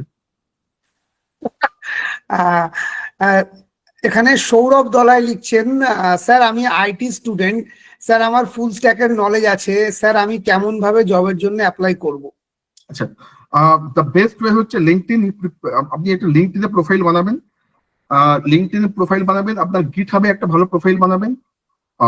নকরি এবং আমি 26খানা, আমি আরো নিশ্চয় আপনার সঙ্গে ইন্টারাকশন হবে, 26-27টা সাইটের নাম বলে দেবো। নকরি থেকে শুরু করে iimjobs.in থেকে শুরু করে দেয়ার আর প্লেন্টি অফ ওয়েবসাইটস। প্রত্যেক জায়গায় লগ ইন করবেন, যে লগ ইন আইডি বানাবেন, সেখানে সিভি আপলোড করবেন, এইটা একটা উপায়। সেকেন্ড হচ্ছে বিভিন্ন লিঙ্কডইনে গিয়ে বিভিন্ন কোম্পানির যারা এইচআরে আছেন, এই বিষয়ে কোম্পানি যারা এইচআরে আছেন, তাদের সঙ্গে যোগাযোগ করে সিভি পাঠিয়ে রাখবেন। এইটা হচ্ছে সবচেয়ে বড় প্রাথমিক উপায়। ঠিক আছে, যদি বেশ। এমন কোনো কোর্স করেন, আমরা চেষ্টা করবো যাতে এইচআর এর সঙ্গে সরাসরি যোগাযোগ করানো যায়, আপনাদের সিভি আমরা পৌঁছে দেওয়ার ব্যবস্থা করবো। Next question. আহ সৌম ঘোষ লিখছেন, কেমিস্ট্রিতে এমএসসি করা আছে, কেমিক্যাল কোম্পানিতে কিভাবে জব পেতে পারি? কেমিস্ট্রিতে এমএসসি করা থাকলে কেমিক্যাল কোম্পানিতে, এটা সত্যি কথা বলতে গেলে আপনাকে বিভিন্ন কেমিক্যাল কোম্পানি যে বললাম, গেট ইনটু মানে in touch with the HR. আপনি সবচেয়ে ভালো হয়, আপনি প্লিজ প্রত্যেককে বলছি যারা চাকরির জন্য চেষ্টা করছেন, বেসরকারি চাকরির জন্য, linkedin.com এ প্রোফাইল খুলুন। সবচেয়ে সেরা সোশ্যাল মিডিয়া চাকরির জন্য লিঙ্কডইনে খুলুন। এই বিভিন্ন কেমিক্যাল কোম্পানির যারা আছেন, বিভিন্ন ভাবে সার্চ করা যায়। লিঙ্কডইনে সার্চ করাও একটা আলাদা সেশন হয়। আমি অমিতবাবুকে বলবো কাউকে নিয়ে আসতে, যিনি দেখাবেন কি করে লিঙ্কডইনে রেলেভেন্ট সার্চ অপশন গুলো শো করে বা কিভাবে সার্চ করতে হয় জব। তাদের সঙ্গে যোগাযোগ করুন, এইচআর এর সঙ্গে পাঠান। নকরি.com এ প্রোফাইল খুলুন, বিভিন্ন ওয়েবসাইটে প্রোফাইল খুলুন। আমার মনে হয় কিভাবে চাকরি সার্চ করতে, অমিতবাবু একদিন কাউকে ডেকে একবার, মানে যিনি জানেন এই বিষয়টা, অনলাইনে একবার সেশন নিতে হবে। তো there are ways how to search a job. আপনি সেখান থেকে সেইভাবেই আপনারা, মানে লোকে আপলোড করে আর কি, নিজের সিভি আপলোড করে রাখে। এবং সবচেয়ে ইম্পর্টেন্ট, কি করে সিভি বানাতে হয়, একটা বিশাল বড় শাস্ত্র। সিভি আপনার চেহারা, আপনি একটা চাকরির জন্য অ্যাপ্লাই করছেন, হয়তো 10,000 লোক এসছে, ধরে 10,000 সিভি পরে এইচআর, মোটেও না। ওদের একটা সফটওয়্যার আছে বলে এটিএস, তারা সমস্ত সিভি ওখানে ফেলে দেয়, ওরা কিওয়ার্ড ম্যাচ করে করে দেখে সফটওয়্যার। সেখান থেকে হয়তো 1000 থেকে হয়তো 10-15টা বার করে দিয়ে বললো বাকিগুলো রিজেক্টেড হয়ে গেল। আপনি ভালো সিভি বানাননি, আপনার ওখানেই রিজেকশন হয়ে গেল। সিভি কি করে বানাতে হয় একটা বিশাল বড় একটা যাকে বলে শেখানোর জিনিস। কি করে জবে অ্যাপ্লাই করতে হয় সেটাও একটা বিশাল বড় শেখানোর জিনিস। সেটা এত স্বল্প পরিসরে আমি বুঝিয়ে বলতে পারবো না। বেশ, স্যার কি কি আইটি কোর্স করতে হবে আর একবার যদি বলেন। আমি বলে দিচ্ছি, digital marketing, full stack web development, content writing, Python অবশ্যই শিখে রাখুন। আমি আপাতত ই করে শিখে রাখুন, যথেষ্ট, মানে মোর দ্যান এনাফ আর কি। অন্তত আর graphic design, UI UX graphic design. আমরা এমনি বাঙালিরা শিল্পী জাত, আঁকা আঁকার দিকে আমাদের একটা স্বাভাবিক প্রবণতা আছেই, ওটা শিখতে আমাদের বেশি সময় লাগে না। স্যার দেবী চৌধুরী বলছেন, স্যার কোর্সগুলো কোথা থেকে করতে পারা যাবে স্যার, এগুলো যদি একটু বলেন। এই প্রশ্নের উত্তর অমিত বাবু দেবেন, ঠিক আছে? আমি বাণিজ্যিক প্রশ্নের কোনো উত্তর দেবো না, এই প্রশ্নের উত্তর অমিত বাবু দেবেন। বেশ, স্যার আমার একটা প্রশ্ন আছে, ইউটিউব বা জনপ্রিয় সামাজিক মাধ্যমে ভিডিও কন্টেন্ট তৈরি করে উপার্জন করাকে আপনি কিভাবে দেখান? খুব ভালোভাবে দেখি, অবশ্যই ভালোভাবে দেখি। আমি নিজে প্রচুর ইউটিউবারের লিঙ্ক ফলো করি। দেখুন, সব জায়গাতেই কিছু বাজে কন্টেন্ট থাকে, অপ্রয়োজনীয় কন্টেন্ট থাকে, কিছু ভালো কন্টেন্ট থাকে। রামকৃষ্ণদেব কি বলেছেন এখানে, সংস্কৃতের মানে যারা আছেন তারা, মানে প্রফেসর সাহেব দুজন আছেন এবং অমিত বাবু আছেন, তারা সংস্কৃতের পণ্ডিত মানুষ। নিরন্তরতা ক্ষীরং পিবেত। আপনি ওই মতো হবেন, পরমহংসের মতো, জলটুকু বাদ দিয়ে শুধু দুধটুকু খাবেন। কন্টেন্টের সমুদ্র ইউটিউব, আপনি আপনার প্রয়োজনীয় জিনিসটুকু দেখুন, ভালো কন্টেন্ট ক্রিয়েট করুন, লোককে সাহায্য করুন। আজকে এই সেশনে আসার আগে আমার একটি পডকাস্ট হয়েছে, একটু আগে একদল ছেলে মেয়ে এসেছিল, তারা ইউটিউবার, তারা আমার সাক্ষাৎকার নিয়েছে প্রায় 1 ঘন্টা ধরে। তন্ত্র এবং ভারত ধর্মের ইতিহাস আমার ওটা খুব প্রিয় বিষয়, ওই বিষয়ে লেখালেখি করি আমি। তার উপরে আমি বললাম, তারা তোমরা আর কি কি নিয়ে করো কাজ? বললো, আমরা কলকাতার যে বিভিন্ন হেরিটেজ বাড়ি আছে সেইগুলো নিয়ে কাজ করি। এটা তো একটা ভালো কাজ, ভারতবর্ষে হেরিটেজ বাড়ি নিয়ে, কলকাতার হেরিটেজ বাড়িগুলো নিয়ে একটা জায়গায় ডকুমেন্টেড হয়ে থাকছে, আমি খুব ভালো চোখে দেখি। নেক্সট। একটা খুব ভালো প্রশ্ন এসছে, স্বরূপ কুমার দাস লিখেন, চ্যাট জিপিটি তো কন্টেন্ট ক্রিয়েটারের সাবস্টিটিউট হয়ে গেছে স্যার। না না, ওটাই খুব ভালো প্রশ্ন। কি বলেছি? আচ্ছা, আপনি এটা আমি দুভাবে উত্তর দিতে পারি। এক, আপনি একটা টপিক দিন। আপনি গোবিন্দবাবু, সরি কি নাম, গোবিন্দবাবু বলেন না, কি স্বরূপ বাবু, সরি স্বরূপ, আপনি আমার একটা টপিক, আমি আপনাকে বলে দিচ্ছি যে ধরা যাক history of Buddhism in India in 100 ওয়ার্ডস। ওরা চ্যাট জিপিটি লিখবে, আমিও লিখব, বা যে কোনো ওই বিষয়ে অথরিটি তিনি লিখবেন। Chat GPT can never challenge or match human intelligence. Chat GPT আপনাকে গাইড করতে পারে, চ্যাট জিপিটি আপনাকে গাইড করতে পারে, আপনাকে একটা প্রাথমিক আইডিয়া দিতে পারে। It can never match human intelligence and depth of human knowledge. It can not. আপনি চ্যাট জিপিটি কে যেভাবে শেখাবেন, চ্যাট জিপিটি সেভাবে শিখবে। চ্যাট জিপিটি আপনার দাস, আপনি চ্যাট জিপিটি দাস নন। চ্যাট জিপিটি আপনার ভৃত্য, আপনি চ্যাট জিপিটি ভৃত্য নন। আপনার চ্যাট জিপিটি আপনি কিভাবে ট্রেন করবেন সেটা আপনার ব্যাপার। আমি তো বলছি, আপনি একটা টপিক বলুন না কন্টেন্ট রাইটিং নিয়ে, চ্যাট জিপিটির সঙ্গে আমি বলুন, আমি নামছি কন্টেন্ট রাইটিং কম্পিটিশন, দেখি কে যেতে। হয় না, ওর কোনোদিনই হবে না। ঠিক। আরেকটি প্রশ্ন ভালো এসছে, কৈলাস হালদার, তিনি লিখছেন, স্যার আমি বাংলা বিষয়ের ছাত্র, আমি একটু আধটু লেখালেখি করি, পড়াশোনার ফাঁকে কবিতা গল্প এইসব, তবে এখন কমিয়ে দিয়েছি পড়াশোনার চাপে। আমি ভাবছি কন্টেন্ট রাইটিং এর কোর্স করব, ঠিক আছে? তো তার এবার কোথায় কোর্স করবে, তো আপনি যদি বলেন ওর কন্টেন্ট রাইটিং এর কোর্স ওর জন্য কতটা হেল্পফুল হবে। প্রথম কথা হচ্ছে যে কবিতা গল্প লিখে, ভাই আমি নিজেও তো 2-4টে বই লেখার পাপ করেছি, খুব একটা পয়সা করি পাওয়া যায় না। প্রথম কথা হচ্ছে, কবিতা গল্প লিখে বাংলা ভাষায় কোনো পয়সা করি পাওয়া যায় না। যে কন্টেন্ট রাইটিং এর কথা আমি বলছি সেগুলো commercial content writing. Academic content writing মানে, একাডেমিক কন্টেন্ট রাইটিং একটা বড় জিনিস, তার একটা বিশাল বড় ইন্ডাস্ট্রি, এবং কলকাতায় তার প্রচুর বড় বড় কোম্পানি আছে একাডেমিক কন্টেন্ট রাইটিং করে। তারা কি করে, বিদেশের বিভিন্ন ইউনিভার্সিটির জন্য প্রয়োজনীয় বিভিন্ন কন্টেন্ট লিখে দেয়, গুগল সার্চ করে, নিজে কিছু পড়াশোনা করে, নিজে জানে। যারা পড়াশোনা করতে ভালোবাসেন, লেখালেখি করতে ভালোবাসেন, তাদের জন্য কন্টেন্ট রাইটিং এর থেকে বেটার কোনো কোর্স হতে পারে না। ওয়ার্ক ফ্রম হোম, যেরকম খাটবেন সেই অনুযায়ী পয়সা পাবেন।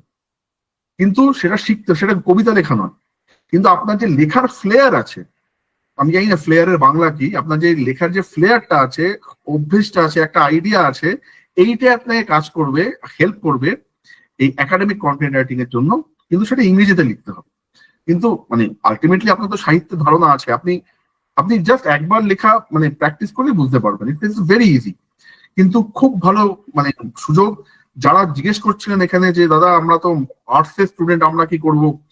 ডিজিটাল মার্কেটিং আর্টস এর স্টুডেন্টদের জন্য, কন্টেন্ট রাইটিং আর্টস এর স্টুডেন্টদের জন্য। মানে আমি কোনো যাকে বলে মানে কি বলবো, কোনো বাধা বিধিনিষেধ রাখছি না যে এরাই একমাত্র শিখবে, যে কেউ শিখতে পারে। শুধুমাত্র যদি ডেটা সায়েন্স হয়, ডেটা অ্যানালিটিক্স হয়, তার জন্য স্ট্যাটিস্টিক্স, ম্যাথামেটিক্স জানতে হবে। ওটা আর্টস এর স্টুডেন্টদের জন্য, যারা পড়েননি অ্যাডভান্স লেভেলের সায়েন্স বা ম্যাথস, তাদের জন্য একটু শক্ত হতে পারে। ঠিক আছে, I am being very honest with you. কিন্তু আমি যে কোর্সগুলোর কথা বলছি, যে কেউ শিখতে পারে। আর চ্যাট জিপিটি কথা একটু বলছিলেন না, আজকে চ্যাট জিপিটি যদি একটা কোড লিখতে বলি, চ্যাট জিপিটি বা একটা কন্টেন্ট লিখতে বলি, চ্যাট জিপিটি তো কন্টেন্ট লিখে দেবে। সে তো কোনোখান থেকে তুলে এনেছে, সে ঠিক লিখেছে না ভুল লিখেছে সেটা কে বিচার করবে? সেটা আমি বিচার করবো, আমি মানুষ। আমায় জানতে হবে যে চ্যাট জিপিটি ওনারা ভুল ডেটা দিয়েছে। এই শিক্ষাটা, এই শাস্ত্রটা কন্টেন্ট রাইটিং বলে। খুব সহজ কোর্স, ম্যাক্সিমাম 2 থেকে 2.5 মাস। এছাড়াও বিভিন্ন কোম্পানি ওয়েবসাইটে যে লিখতে হয়, প্রোডাক্ট ডেসক্রিপশন লিখতে হয়, ব্রোশার বানাতে হয়, সবই কন্টেন্ট রাইটিং তার মধ্যে আসে। ইংরেজিতে লিখতে হবে। কিভাবে আপনারা সহজভাবে ইংরেজি লেখার অভ্যেস থাকতে হবে, ইটস ভেরি ইজি। কোত্থেকে করা হবে আমি বললাম, বাণিজ্যিক প্রশ্নের উত্তর দেবো না, অমিত বাবু দেবেন। বেশ, একটা স্যার খুব ভালো প্রস্তাব এসছে স্যার, আপনি বলে দিয়ে চলে যাবেন না, সঙ্গে থাকতে হবে। আচ্ছা, আমার তো চাকরি বাকরি আছে, আমাদের কাজকর্ম করে খেতে হয়, বাট আমি আছি, সঙ্গে আছি। প্রথম কথা হচ্ছে যে আমি একটা নিজের ব্যক্তিগত কথা বলি এখানে, অমিত বাবু যদি আপনার পারমিশন থাকে বা প্রফেসর হ্যাঁ, সাহেবের পারমিশন থাকে। আমি I was born in a very poor family. আমার বাবার একটি রেশন দোকান ছিল, আমি অত্যন্ত দরিদ্র অবস্থার মধ্যে মানুষ হয়েছে। সেখান থেকে আমি পড়াশোনা করেছি বাংলা মাধ্যমে পড়াশোনা করে আমি নরেন্দ্রপুরে গেছি, নরেন্দ্রপুর থেকে আমি আইআইটি গেছি, আইআইএম করেছি। এখন আমি ভারত মানে কি বলবে, কলকাতার বা ভারতবর্ষের সবচেয়ে বড় যে কোনো একটি কোম্পানি একটি উঁচু পদে চাকরি করি। If I can do it, sir, you can also do it. আমি প্রত্যেককে বলছি, if I can do it, you can also do it. এবং এই যাত্রায়, যেহেতু ওই যাত্রাটার মধ্যে আমি এক সময় এসেছি, আমি তোমাদের সঙ্গে আছি, আমি এটুকু বলতে পারি। Thank you sir. মহাশ্বেতা পাত্র তিনি লিখছেন, স্যার আমি ফাইন আর্টস এর উপরে এমএফএ করেছি, আমি কোন কোর্স করলে জব পেতে পারি? ইউআই ইউএক্স গ্রাফিক্স ডিজাইন, একদম 1 নম্বরের কোর্স। ইউআই ইউএক্স গ্রাফিক্স ডিজাইন, আমি বলছি, ফরগেট অ্যাবাউট এইচআর, আমার কাছে অন্তত 3 জন বলে রেখেছেন, দাদা ভালো গ্রাফিক ডিজাইনার পেলে আমাকে কাছে পাঠাও। 3 জন বলে রেখেছেন। মহাশ্বেতা, আপনি শিখুন ইউআই ইউএক্স গ্রাফিক ডিজাইন, আমি আপনাকে গ্যারান্টি দিচ্ছি আপনার চাকরির দায়িত্ব আমার। আপনি যে জিনিস করেছেন ফাইন আর্টস, আপনার জন্য সবচেয়ে আইডিয়াল কোর্স এটা, ইউআই ইউএক্স গ্রাফিক্স ডিজাইন। বেশ, নেক্সট হচ্ছে সায়নী ঘোষ, স্যার আমি বাংলায় এমএ, ইংরেজি খুব স্ট্রং নয়, কন্টেন্ট রাইটিং এ কি বাংলা রাইটার লাগবে, প্লিজ গাইড করবেন। Content writing, Bangla academy content writing কোনো বাজার নেই। আমি বললাম না, যা বলছি এখানে সব বৃত্তিমুখী শিক্ষার কথা বলছি, যেটা অমিত বাবু বললেন যে আমাকে তো করে খেতে হবে।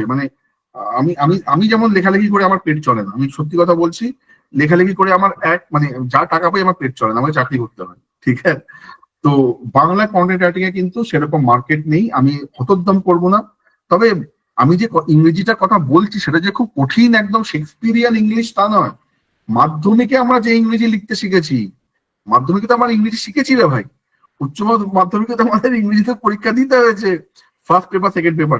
এখন কি আছে আমি তোমার ফার্স্ট পেপার সেকেন্ড পেপার, নাকি একটাই পেপার হয়ে গেছে ইংরেজিতে? আচ্ছা, আমরা তো প্রাচীন যুগের লোক, প্রস্তর যুগের লোক, তখন আমাদের 2টো করে পেপার দিতে হতো প্রতি সাবজেক্টে, ইংরেজি ফার্স্ট পেপার এবং তখন আমাদের দুটো ছিল তখন।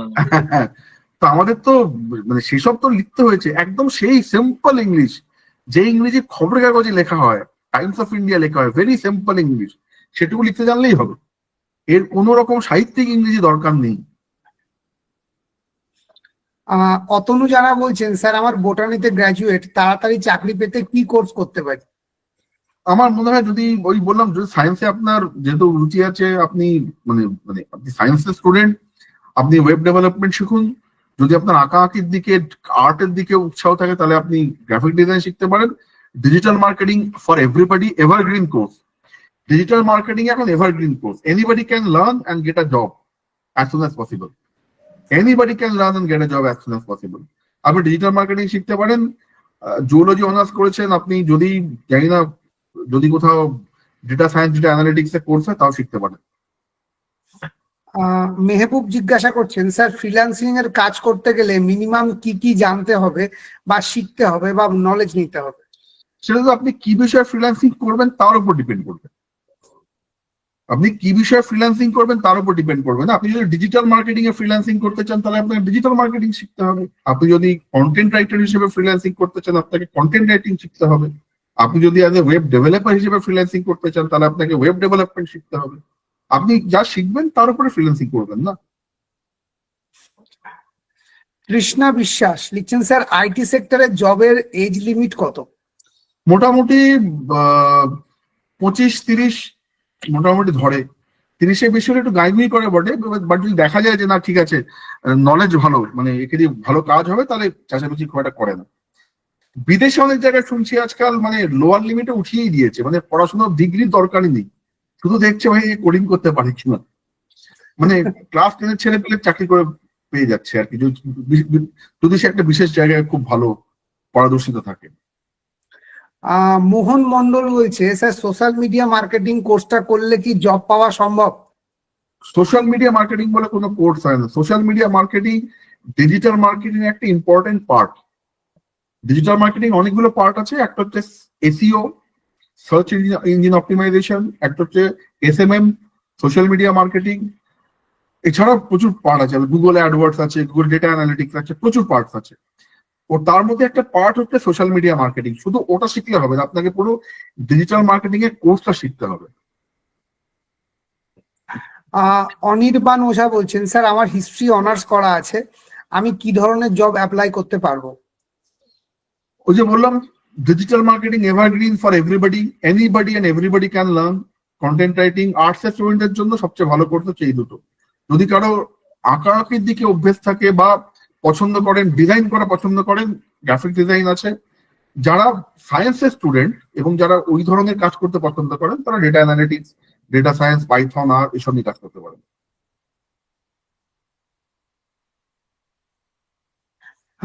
বাপ্পা মান্না লিখছে, স্যার আমি বলছি গ্রামের দিকে যারা এইচএস দিয়েছে মোটামুটি রেজাল্ট আছে, কলেজের জেনারেল ডিগ্রি তারা কি করবে বলুন স্যার কাজ নিয়ে? এই খুব কঠিন প্রশ্ন করেছে এবং এই প্রশ্ন আমার খুব খারাপ লাগছে সত্যি। I am really feeling very sorry. কারণ পৃথিবীর সবাইকে যে পড়াশোনায় খুব ভালো হতে হবে, অসাধারণ ডিগ্রি হতে হবে এমন তো নয়, কিন্তু মা মহামায়া সবার জন্য কিছু না কিছু ব্যবস্থা করে রেখেছে। এখন আমি এখানে বলতে পারি ভাই এই কোর্স করো তাহলে তুমি এই চাকরি পেতে পারো, কিন্তু মানে সেটা তো বলেই চলেছি গত 1 ঘন্টার উপর ধরে। কিন্তু ঠিক আছে, কোথাও না কোথাও একটা ব্যবস্থা হয়ে যাবে। আমি তোমাকে এটা আমি একজন দাদা হিসেবে আশ্বাস দিতে পারি যে ভাই মা মহামায়া ব্যবস্থা করে রেখেছেন, কোথাও না কোথাও কিছু না কিছু একটা ব্যবস্থা হয়ে যাবে। ঠিক আছে, নিজের উপর ভরসা হারিও না, এটুকুই হচ্ছে বক্তব্য। স্যার তাপস সরকার বলছেন, স্যার কেউ যদি সংস্কৃত অনার্স নিয়ে পড়ে তারা কোন কোর্স করলে ভালো হবে? আমি যেগুলো বললাম এই মানে আমি আমার স্ট্যান্ডার্ড অ্যান্সার হচ্ছে ডিজিটাল মার্কেটিং, কন্টেন্ট রাইটিং, লেখালেখির অভ্যেস।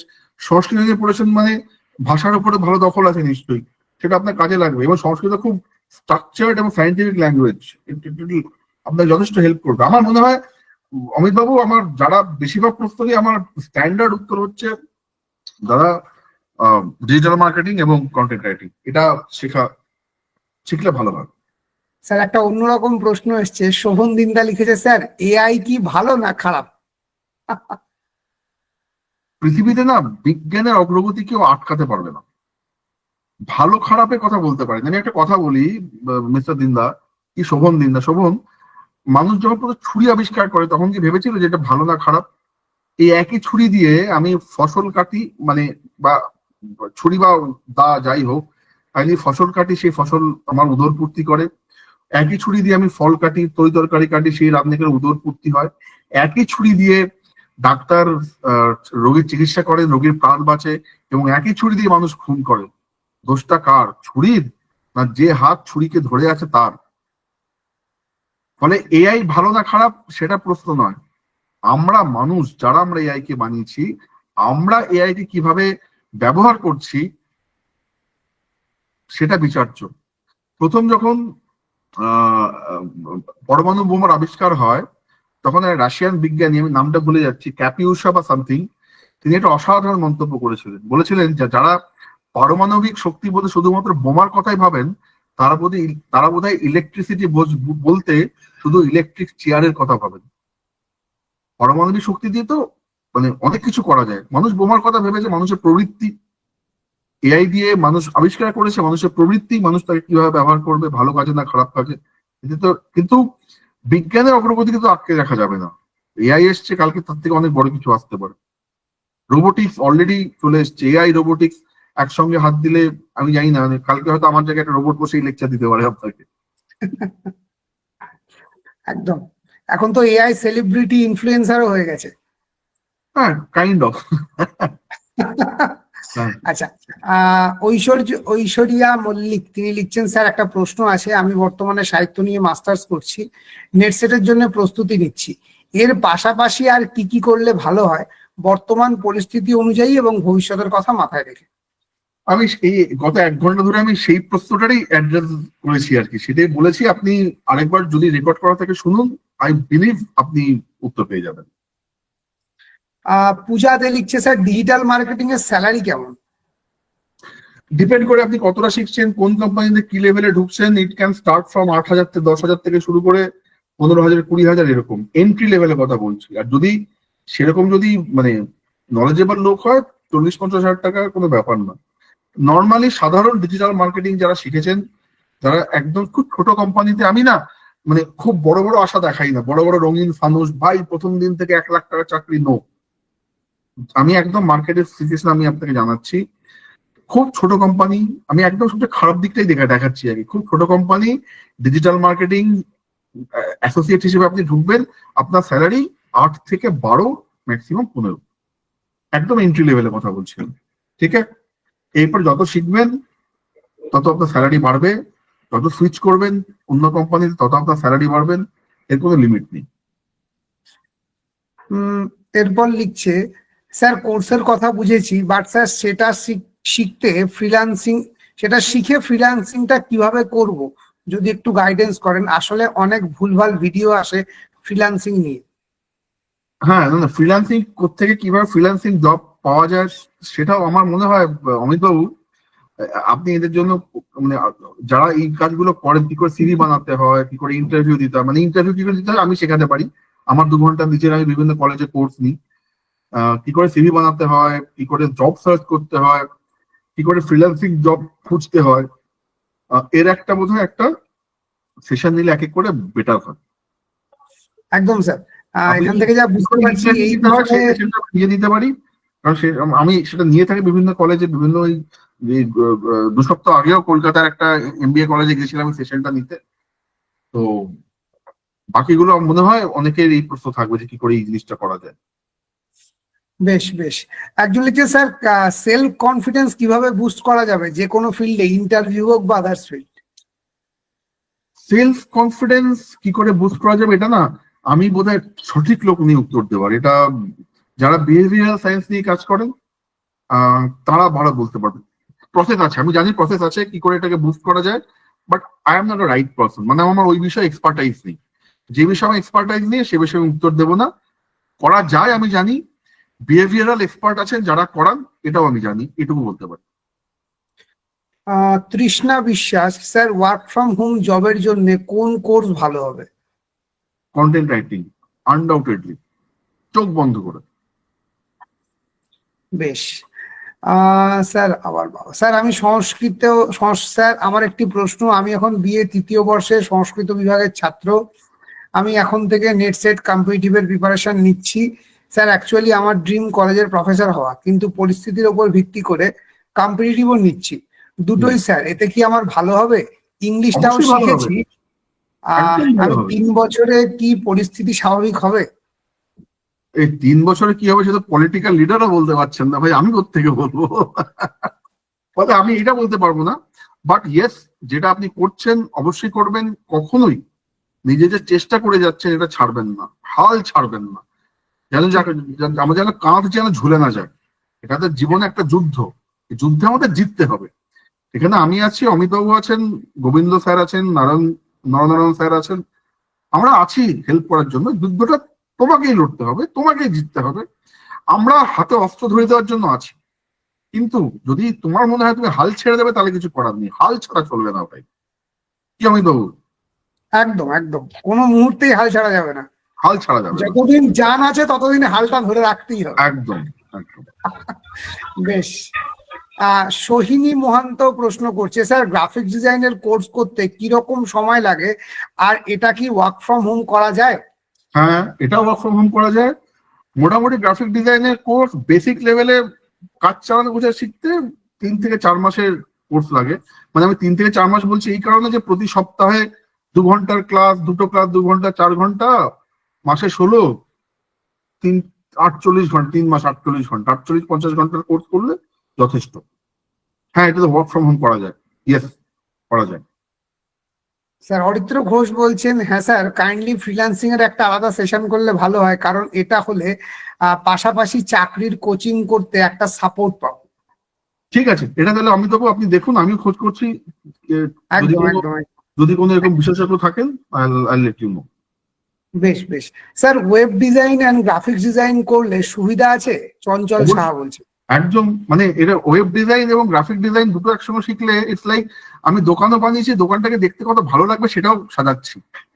ওয়েব ডেভেলপমেন্ট হচ্ছে স্ট্রাকচারটা দাঁড় করা দোকানে, মানে দোকান আছে, শোকেস আছে, সব ঠিক আছে, বাট আমি কোথায় বিস্কুট রাখবো আর কোথায় ডাবর হানি রাখবো সেইটার উপর ডিপেন্ড করবে কাস্টমার ঢুকে কোনটাকে কিনবে এবং আমার প্রফিট কোথায় হবে। ওই যে সাজানোটা, ওই যে দোকান সাজানোটা, ওটা গ্রাফিক ডিজাইনের কাজ। আর দোকানটা বানানো, বড় দোকান এতটা করে নিয়েছি, এই শোকেস আছে, এখান দিয়ে কাস্টমার ঢুকবে, এখান দিয়ে বেরোবে, ওই ডিজাইনটা করা ওয়েব ডেভেলপমেন্টের কাজ। এবং দুটো একদম পুরো মানে অঙ্গাঙ্গি ভাবে জড়িত, দুটো করলে খুব সুবিধা হবে। স্যার হ্যাঁ স্যার, এইচআর এর কাজ পেতে গেলে স্যার এমবিএ না এমএসডব্লিউ কোন কোর্স করতে বেটার হবে? আমি হিস্ট্রিতে এমএ কমপ্লিট করেছি। দুটোই এমএসডব্লিউ থেকেও লোকজন এইচআর এ কাজ পায়, তবে আমি সাজেস্ট করবো আপনি একবার এমবিএটা করি। কি করেছেন বলেন? অনার্স করেছেন তাই তো? হ্যাঁ হ্যাঁ। আর তাহলে আপনি হিস্ট্রিতে আপনি তাহলে যদি এইচআর এ করতে চান আপনি একবার এমবিএ করে নিন, আমার মনে হয় সেটাই বেটার হবে। এমএসডব্লিউ ক বছরের কোর্স আমি জানি না অমিতবাবু। এটা তো আমারও জানা নেই ঠিক। হ্যাঁ, যেটা শর্ট কোর্স হয় এমএসডব্লিউ থেকে এইচআর এর চাকরি পাওয়া যায় একদম শিওর। আমি নিজে প্রচুর, আমার আন্ডারে প্রচুর এইচআর মেয়ে কাজ করেছে দেখেছি এমএসডব্লিউ করে, আর এমবিএ করেও পাওয়া যায়। এমবিএ করে পাওয়াটা সহজ হয়, আমি এটুকু বলতে পারি। বেশ স্যার, প্রিন্টিং বা অফসেটের কি কোনো ফিউচার আছে? অতনু জানা। বুঝতে পারলাম না, প্রিন্টিং অফসেটের ফিউচার বলতে মানে প্রশ্নটা আমি আই ডিডন্ট গেট ইট। হ্যাঁ, আরেকবার এই টেকনোলজি শিখে লাভ আছে?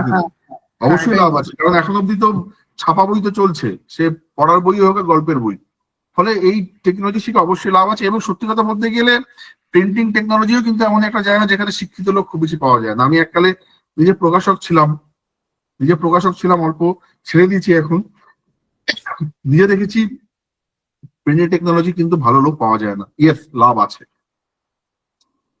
বেশ স্যার, এখানে আমরা অনেক প্রশ্নই নিলাম, কিন্তু বেশিরভাগ যে প্রশ্নটা সবাই করছে সেটা হচ্ছে আমি কোর্স কোত্থেকে করব, কোন কোর্সটা করব, কোন কোর্সটা করলে আমি চাকরিটা পেতে পারবো। ঠিক আছে, তো আমি সেই উদ্দেশ্যে প্রথম যে কথাটা বলি, কোর্সটা কোত্থেকে করব, তো সেটার জন্য তো আমি এই মুহূর্তে কোনো মানে তোমাদেরকে এই মুহূর্তে কোনো ইনস্টিটিউট রেকমেন্ড করতে পারি না এইভাবে ডিরেক্টলি। ঠিক আছে, তবে আমি অবশ্যই তোমাদেরকে সবটাই জানাবো। একজন লিখছে বিএসএসিআই থেকে কোর্স করব। সেটা বিএসসিসি মালিক বলবেন, আমি কি বিএসসিসি মালিক এ নিয়ে বুঝে বলতে পারেন, আমি কিছু বলতে পারবো না। বেশ, তো স্টুডেন্টরা কি চাইছে? ঠিক আছে, তারা যদি চায় তাহলে অবশ্যই বিএসএসিআই ভেবে দেখতে পারে। ঠিক আছে, যদি এরকম কিছু করা যায় আমরা অবশ্যই ভাববো। আর অভিজ্ঞবাবুর কাছ থেকেও আশা করি আগামী দিনে আমরা সাহায্যও পাবো। ঠিক আছে, কমেন্টে সকলের মতামত আমি চাইছি। তবে আমি তবুও অভিজ্ঞবাবুকে একদম শেষে মানে একটা কনক্লুশন করে দিতে বলবো, যেটা একই প্রশ্ন সবাই করছে স্যার, মানে বিশেষত আর্টস সেক্টরে স্যার আমি এই সাবজেক্ট নিয়ে পড়েছি, আমার জন্য কোন চাকরিটা বেস্ট হবে?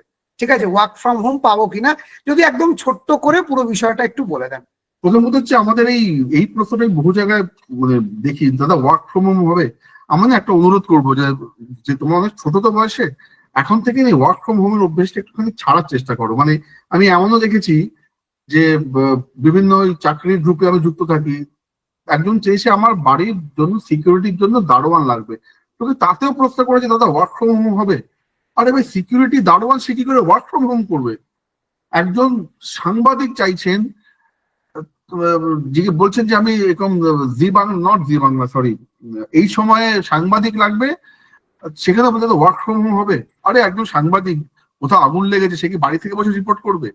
এই অভ্যেসটা একটু ছাড়তে হবে, ঠিক আছে, বাইরে বেরিয়ে কাজ করার অভ্যেস করতে হবে। আর দ্বিতীয় হচ্ছে আর্টস এর স্টুডেন্টদের জন্য কিন্তু ভেঙে পড়ার, আমি তো আর্টস পড়েছি আমার কি হবে, একদম ভাববে না কোনোভাবে। মানে আমাদের মধ্যে না একটা ব্যাপার আছে, যেহেতু ভালো স্টুডেন্টরা সায়েন্সে যায়, আর একটু খারাপ স্টুডেন্টরা কমার্সে, আর যারা পড়ে থাকে আর্টসে যায়।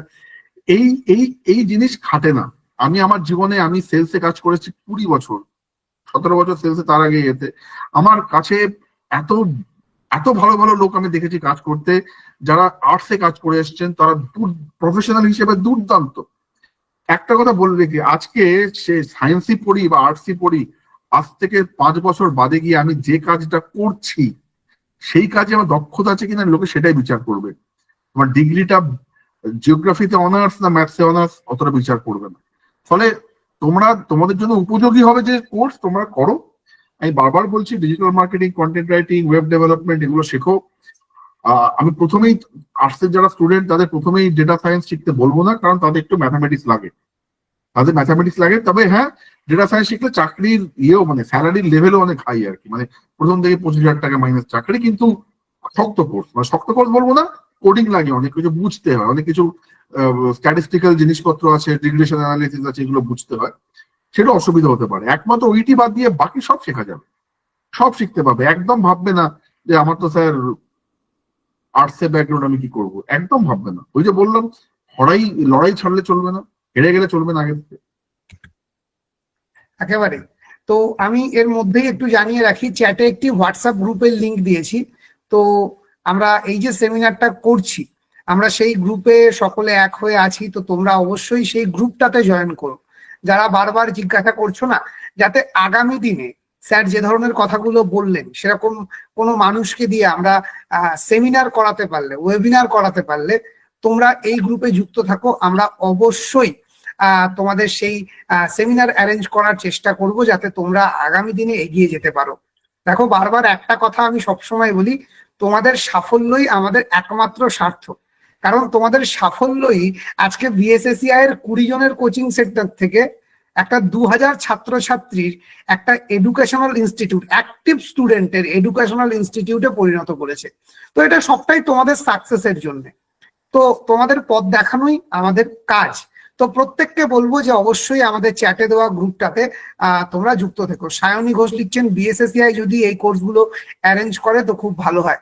সায়নী, আমরা অবশ্যই চেষ্টা করব, ঠিক আছে, এই ধরনের কোর্স যদি করা যায়, যদি সম্ভব হয়, যদি আমরা যোগ্য মানুষদের পাই, পুরো ব্যাপারটা অ্যারেঞ্জ করে নিতে পারি। আমরা প্রতিনিয়ত দেখছি, চেষ্টা করছি, কারণ বেশ কিছুদিন ধরে, কয়েক বছর বলতে পারো, এই বিষয়গুলো নিয়ে আমি ভাবছি, চেষ্টা করছি, ঘাঁটছি, ঠিক আছে। কিন্তু শুধু দেখলে ভাবলে তো হয় না। এটা তো জানো, বিএসএসিআই মানে কোয়ালিটি এডুকেশন। কোয়ালিটিটাকে মেনটেন করতে হবে, তোমাকে চাকরি পাওয়ানোর মতো তৈরি করে দিতে হবে। শুধু কোর্সেস একটা সার্টিফিকেট দিয়ে কোনো লাভ নেই, ওরকম সার্টিফিকেট বাজারে অনেক কিনতে পাওয়া যায়। তো মোট কথা হচ্ছে, কোর্সটা করবে, দুটো জায়গায় ইন্টারভিউ দেবে, এবং যারা ইন্টারভিউ নিচ্ছে তারা যেন বলে হ্যাঁ ছেলেটি জানে, একে আমরা শিখিয়ে পড়িয়ে নিতে পারবো, চাকরিটা একেই দেওয়া হোক। এইরকম ম্যান পাওয়ার তৈরি করতে হবে। তো আমরা সবসময় সেটা চেষ্টা করছি, ঠিক আছে। তো দেখা যাক আমরা কতদূর এগোতে পারি। সবাইকে বলবো যে গ্রুপে যুক্ত থাকো, ঠিক আছে। ওখান থেকে তোমরা অনেক কিছুই জানতে পারবে, শিখতে পারবে, এটুকু জানাতে পারি। একটা খুব ভালো কথা বলেছেন তাপস সরকার, আমি এই সূত্রেই বলি, আর্টসের ছাত্র ইউপিএসসিও দিতে পারে, সে অঙ্কও পারে, কিন্তু সায়েন্সের শুধু সায়েন্সই পারে, আর্টসরা অনেক জানে, জ্ঞান অনেক বেশি। স্যার, এই বিষয়ে আপনি কি বলবেন? আমি সায়েন্সের স্টুডেন্ট, আমি কিচ্ছু বলবো না। বাট ইয়েস, আমি সায়েন্সের স্টুডেন্ট, ইঞ্জিনিয়ারিং করেছি, এখন লেখালেখি করি। সায়েন্স, আর্টস এবং চাকরি সূত্রে যেহেতু আমি কি বলবো, একটা কোম্পানি যথেষ্ট একটু মোটামুটি উঁচু পোস্টে আছে, আমাকে ফিনান্সও দেখতে হয়, রিজিওনাল লেভেলে ফিনান্সও দেখতে হয়, ফলে আমাকে কমার্সটাও জানতে হয়েছে। আলটিমেটলি সবই জানতে হয়, সবই একটু একটু জানতে হয়, বুঝতে হয়। সংসার চালাতে গেলে কি করতে হয়, আমরা যারা বিবাহিত, আমাদের নিজেদের স্ত্রীদের দিকে বুঝি, তারা একই সঙ্গে তারা সংসারও চালাচ্ছেন, হিসেব রাখছেন, বাচ্চা পড়াশোনার ব্যবস্থা করছেন, তারা সায়েন্স, আর্টস, কমার্স সবই পারেন। ফলে আমাদের ওই রকম আমাদের গিন্নিদের মতো হতে হবে, যারা আমরা সবই পারি। একেবারে, একদিকে ঘরও সামলায় আর একদিকে বাহিরও সামলায়। একদম একদম একদম। এই যে প্রথমে যেটা বললাম, যে রাধে সে চুলো বাঁধে। তো যারা ভাবছো এখানে যে আমি নেট সেট পড়ছি, আমি কম্পিটিটিভ পড়ছি, তার মানে এই ধরনের কোর্সগুলো আমার জন্য নয়, আমি বলবো ভুল ভাবছো। বর্তমানে আমরা যেরকম মাল্টিমিডিয়া মানে স্মার্টফোন ইউজ করছি, মাল্টিটাস্কিং আমরা সবসময় ডিভাইস গুলো চাইছি, তো আমাদেরকেও তো মাল্টিটাস্কিং হতে হবে। তো শুধু একটা জিনিসে ফোকাস করে থাকবো, যে বললাম আমার প্যাশন এটা এক জিনিস, কিন্তু আমার পেটটাকেও তো দেখতে হবে, তাই দুটোকেই ব্যালেন্স করতে হবে। আজকের এই ওয়েবিনারটা মূলত পেট চালানোর ওয়েবিনার, প্যাশনের নয়, তাই তো অভিকবাবু? একদম। এই বললাম বৃত্তিমূলক শিক্ষার জন্য দাদা, আগে পেটে দানা পানি পড়লে passion can wait, my hunger can not. Passion can wait, my hunger can not. পেটের খিদে কারোর জন্য ওয়েট করে না। একদম। আজকে অভিকবাবু নিজে একটি বড় পোস্টে আছেন বলেই যখন লিখতে বসেন মাথার উপরে চিন্তাটা থাকে না, সেই কারণে লেখাটা বোধহয় আরো ভালো হয়। ভালো খারাপ খেতে পরের ব্যাপার, বাট ইয়েস, যদি আমাকে লিখে রোজগার করে খেতে হতো আমি পারতাম না। আমার সত্যি আমার চাকরি আছে একটি, আমি সেই চাকরি করে আমার সংসার চলে বলে আমি শান্তিতে পাই। সবার আগে ভাই রোজগার, পকেটে পয়সা, মনে শান্তি, এর ওপরে সত্যি নেই, এর ওপরে সত্যি নেই। আমার ঠাকুমা একটা, আমার বাঙাল যেহেতু, আমার ঠাকুমা একটা কথা খুব বলতেন, অন্ন এমন চিজ ক্ষুধার থেকে 19-20। অন্ন এমন জিনিস ঈশ্বরের থেকে সামান্য উপর নিচে আর কি। আজকে ওই পেটের অন্ন জোগানোর জন্য আজকে আমি এই সেমিনারটা। হ্যাঁ, আমার এটা অভিভাবক কথা শুনে আমার একটা সংস্কৃত কথা মনে পড়ছে, অন্য চিন্তা চমৎকার কাতরে কবিতা কুতা। মানে সব বড় চিন্তা হচ্ছে অন্য চিন্তা, আর যদি মানুষ কাতর হয়ে পড়ে কবিতা কি করে বেরোবে? এক্স্যাক্টলি। ঠিক আছে, বেশ। তো আজকের সেমিনারটা আমার তো খুব ভালো লেগেছে। আজকে যারা যারা এই ওয়েবিনারে ছিলেন, আমি সকলের থেকে মতামত চাইবো, এবং চাইবো তোমরা একেবারে চ্যাট বক্সে লিখে জানাও আজকের ওয়েবিনার তোমাদের কেমন লাগলো। অভিকবাবুও দেখছেন, আমরাও দেখছি, আমাদের সকলের খুব ভালো লাগবে তোমাদের মতামত, কারণ তোমাদের মতামতগুলোই আমাদের এগিয়ে চলার পাথেও। আর অবশ্যই গ্রুপে থেকো, আগামী দিনে তোমাদেরকে এগিয়ে রাখতে আমরা বদ্ধপরিকর, কারণ বিএসএসিআই সবসময় চেয়েছে পথ দেখাতে। যখন কেউ নেট পড়াতো না, বিএসএসিআই সেই সময় নেটের পশ্চিমবঙ্গের ছাত্রছাত্রীদের নেট পড়ার স্বপ্ন দেখিয়েছিল এবং সেটা সফল করিয়েছিল। আমি যে বছর নেট পড়াতে আমরা শুরু করি, সারা ওয়েস্ট বেঙ্গলে আমার সাবজেক্টে 10 থেকে 12 জন নেট জিআরএফ পেয়েছিল। আর আমরা শুরু করার পর প্রথম বছরে 20 জন স্টুডেন্টের মধ্যে 14 জন নেট পায় শুধুমাত্র আমাদের কোচিং থেকে। তাহলে পশ্চিমবঙ্গের চিত্রটাই বদলে দিয়েছিল বিএসএসিআই। এবং আজকের ডেটে লাস্ট বারেও টোটাল 247 জন আমাদের থেকে, শুধু আমাদের ইনস্টিটিউট থেকে সফল হয়েছে। পশ্চিমবঙ্গে তো এখন হাজারো ইনস্টিটিউট। তো বাংলাকে পথ দেখায় বিএসএসিআই। এতদিন শুধুমাত্র একাডেমিক নেট সেটের ক্ষেত্রে দেখিয়েছে, তারপর কম্পিটিটিভ শুরু করেছিল, এবার আমরা আসছি নেক্সট জেন লার্নিং নিয়ে। এবং আশা রাখছি খুব শিগগিরই তোমাদেরকে এই যে কোর্সগুলো বলা হলো, কয়েকটা কোর্স অন্তত যেটা তোমাদের পথ দেখাবে, তোমাদের পেটটাকে বাঁচাবে, তোমাদের রুচির জায়গা করে দিতে পারবে 3 থেকে 6 মাসের মধ্যে, সেই জায়গা আমরা দেখাতে পারবো। এটুকু আশা রেখে আমি আজকের এই সেশন এখানে সমাপ্তি করছি। আশা করি এই কথাগুলো তোমার মধ্যেও একটা নতুন আলোর সঞ্চার করবে। আসছি খুব তাড়াতাড়ি, দেখা হবে, কথা হবে, শুধু একটাই জিনিস, জুড়ে থাকতে হবে আমাদের সাথে। ধন্যবাদ সকলকে, শুভরাত্রি। শুভরাত্রি।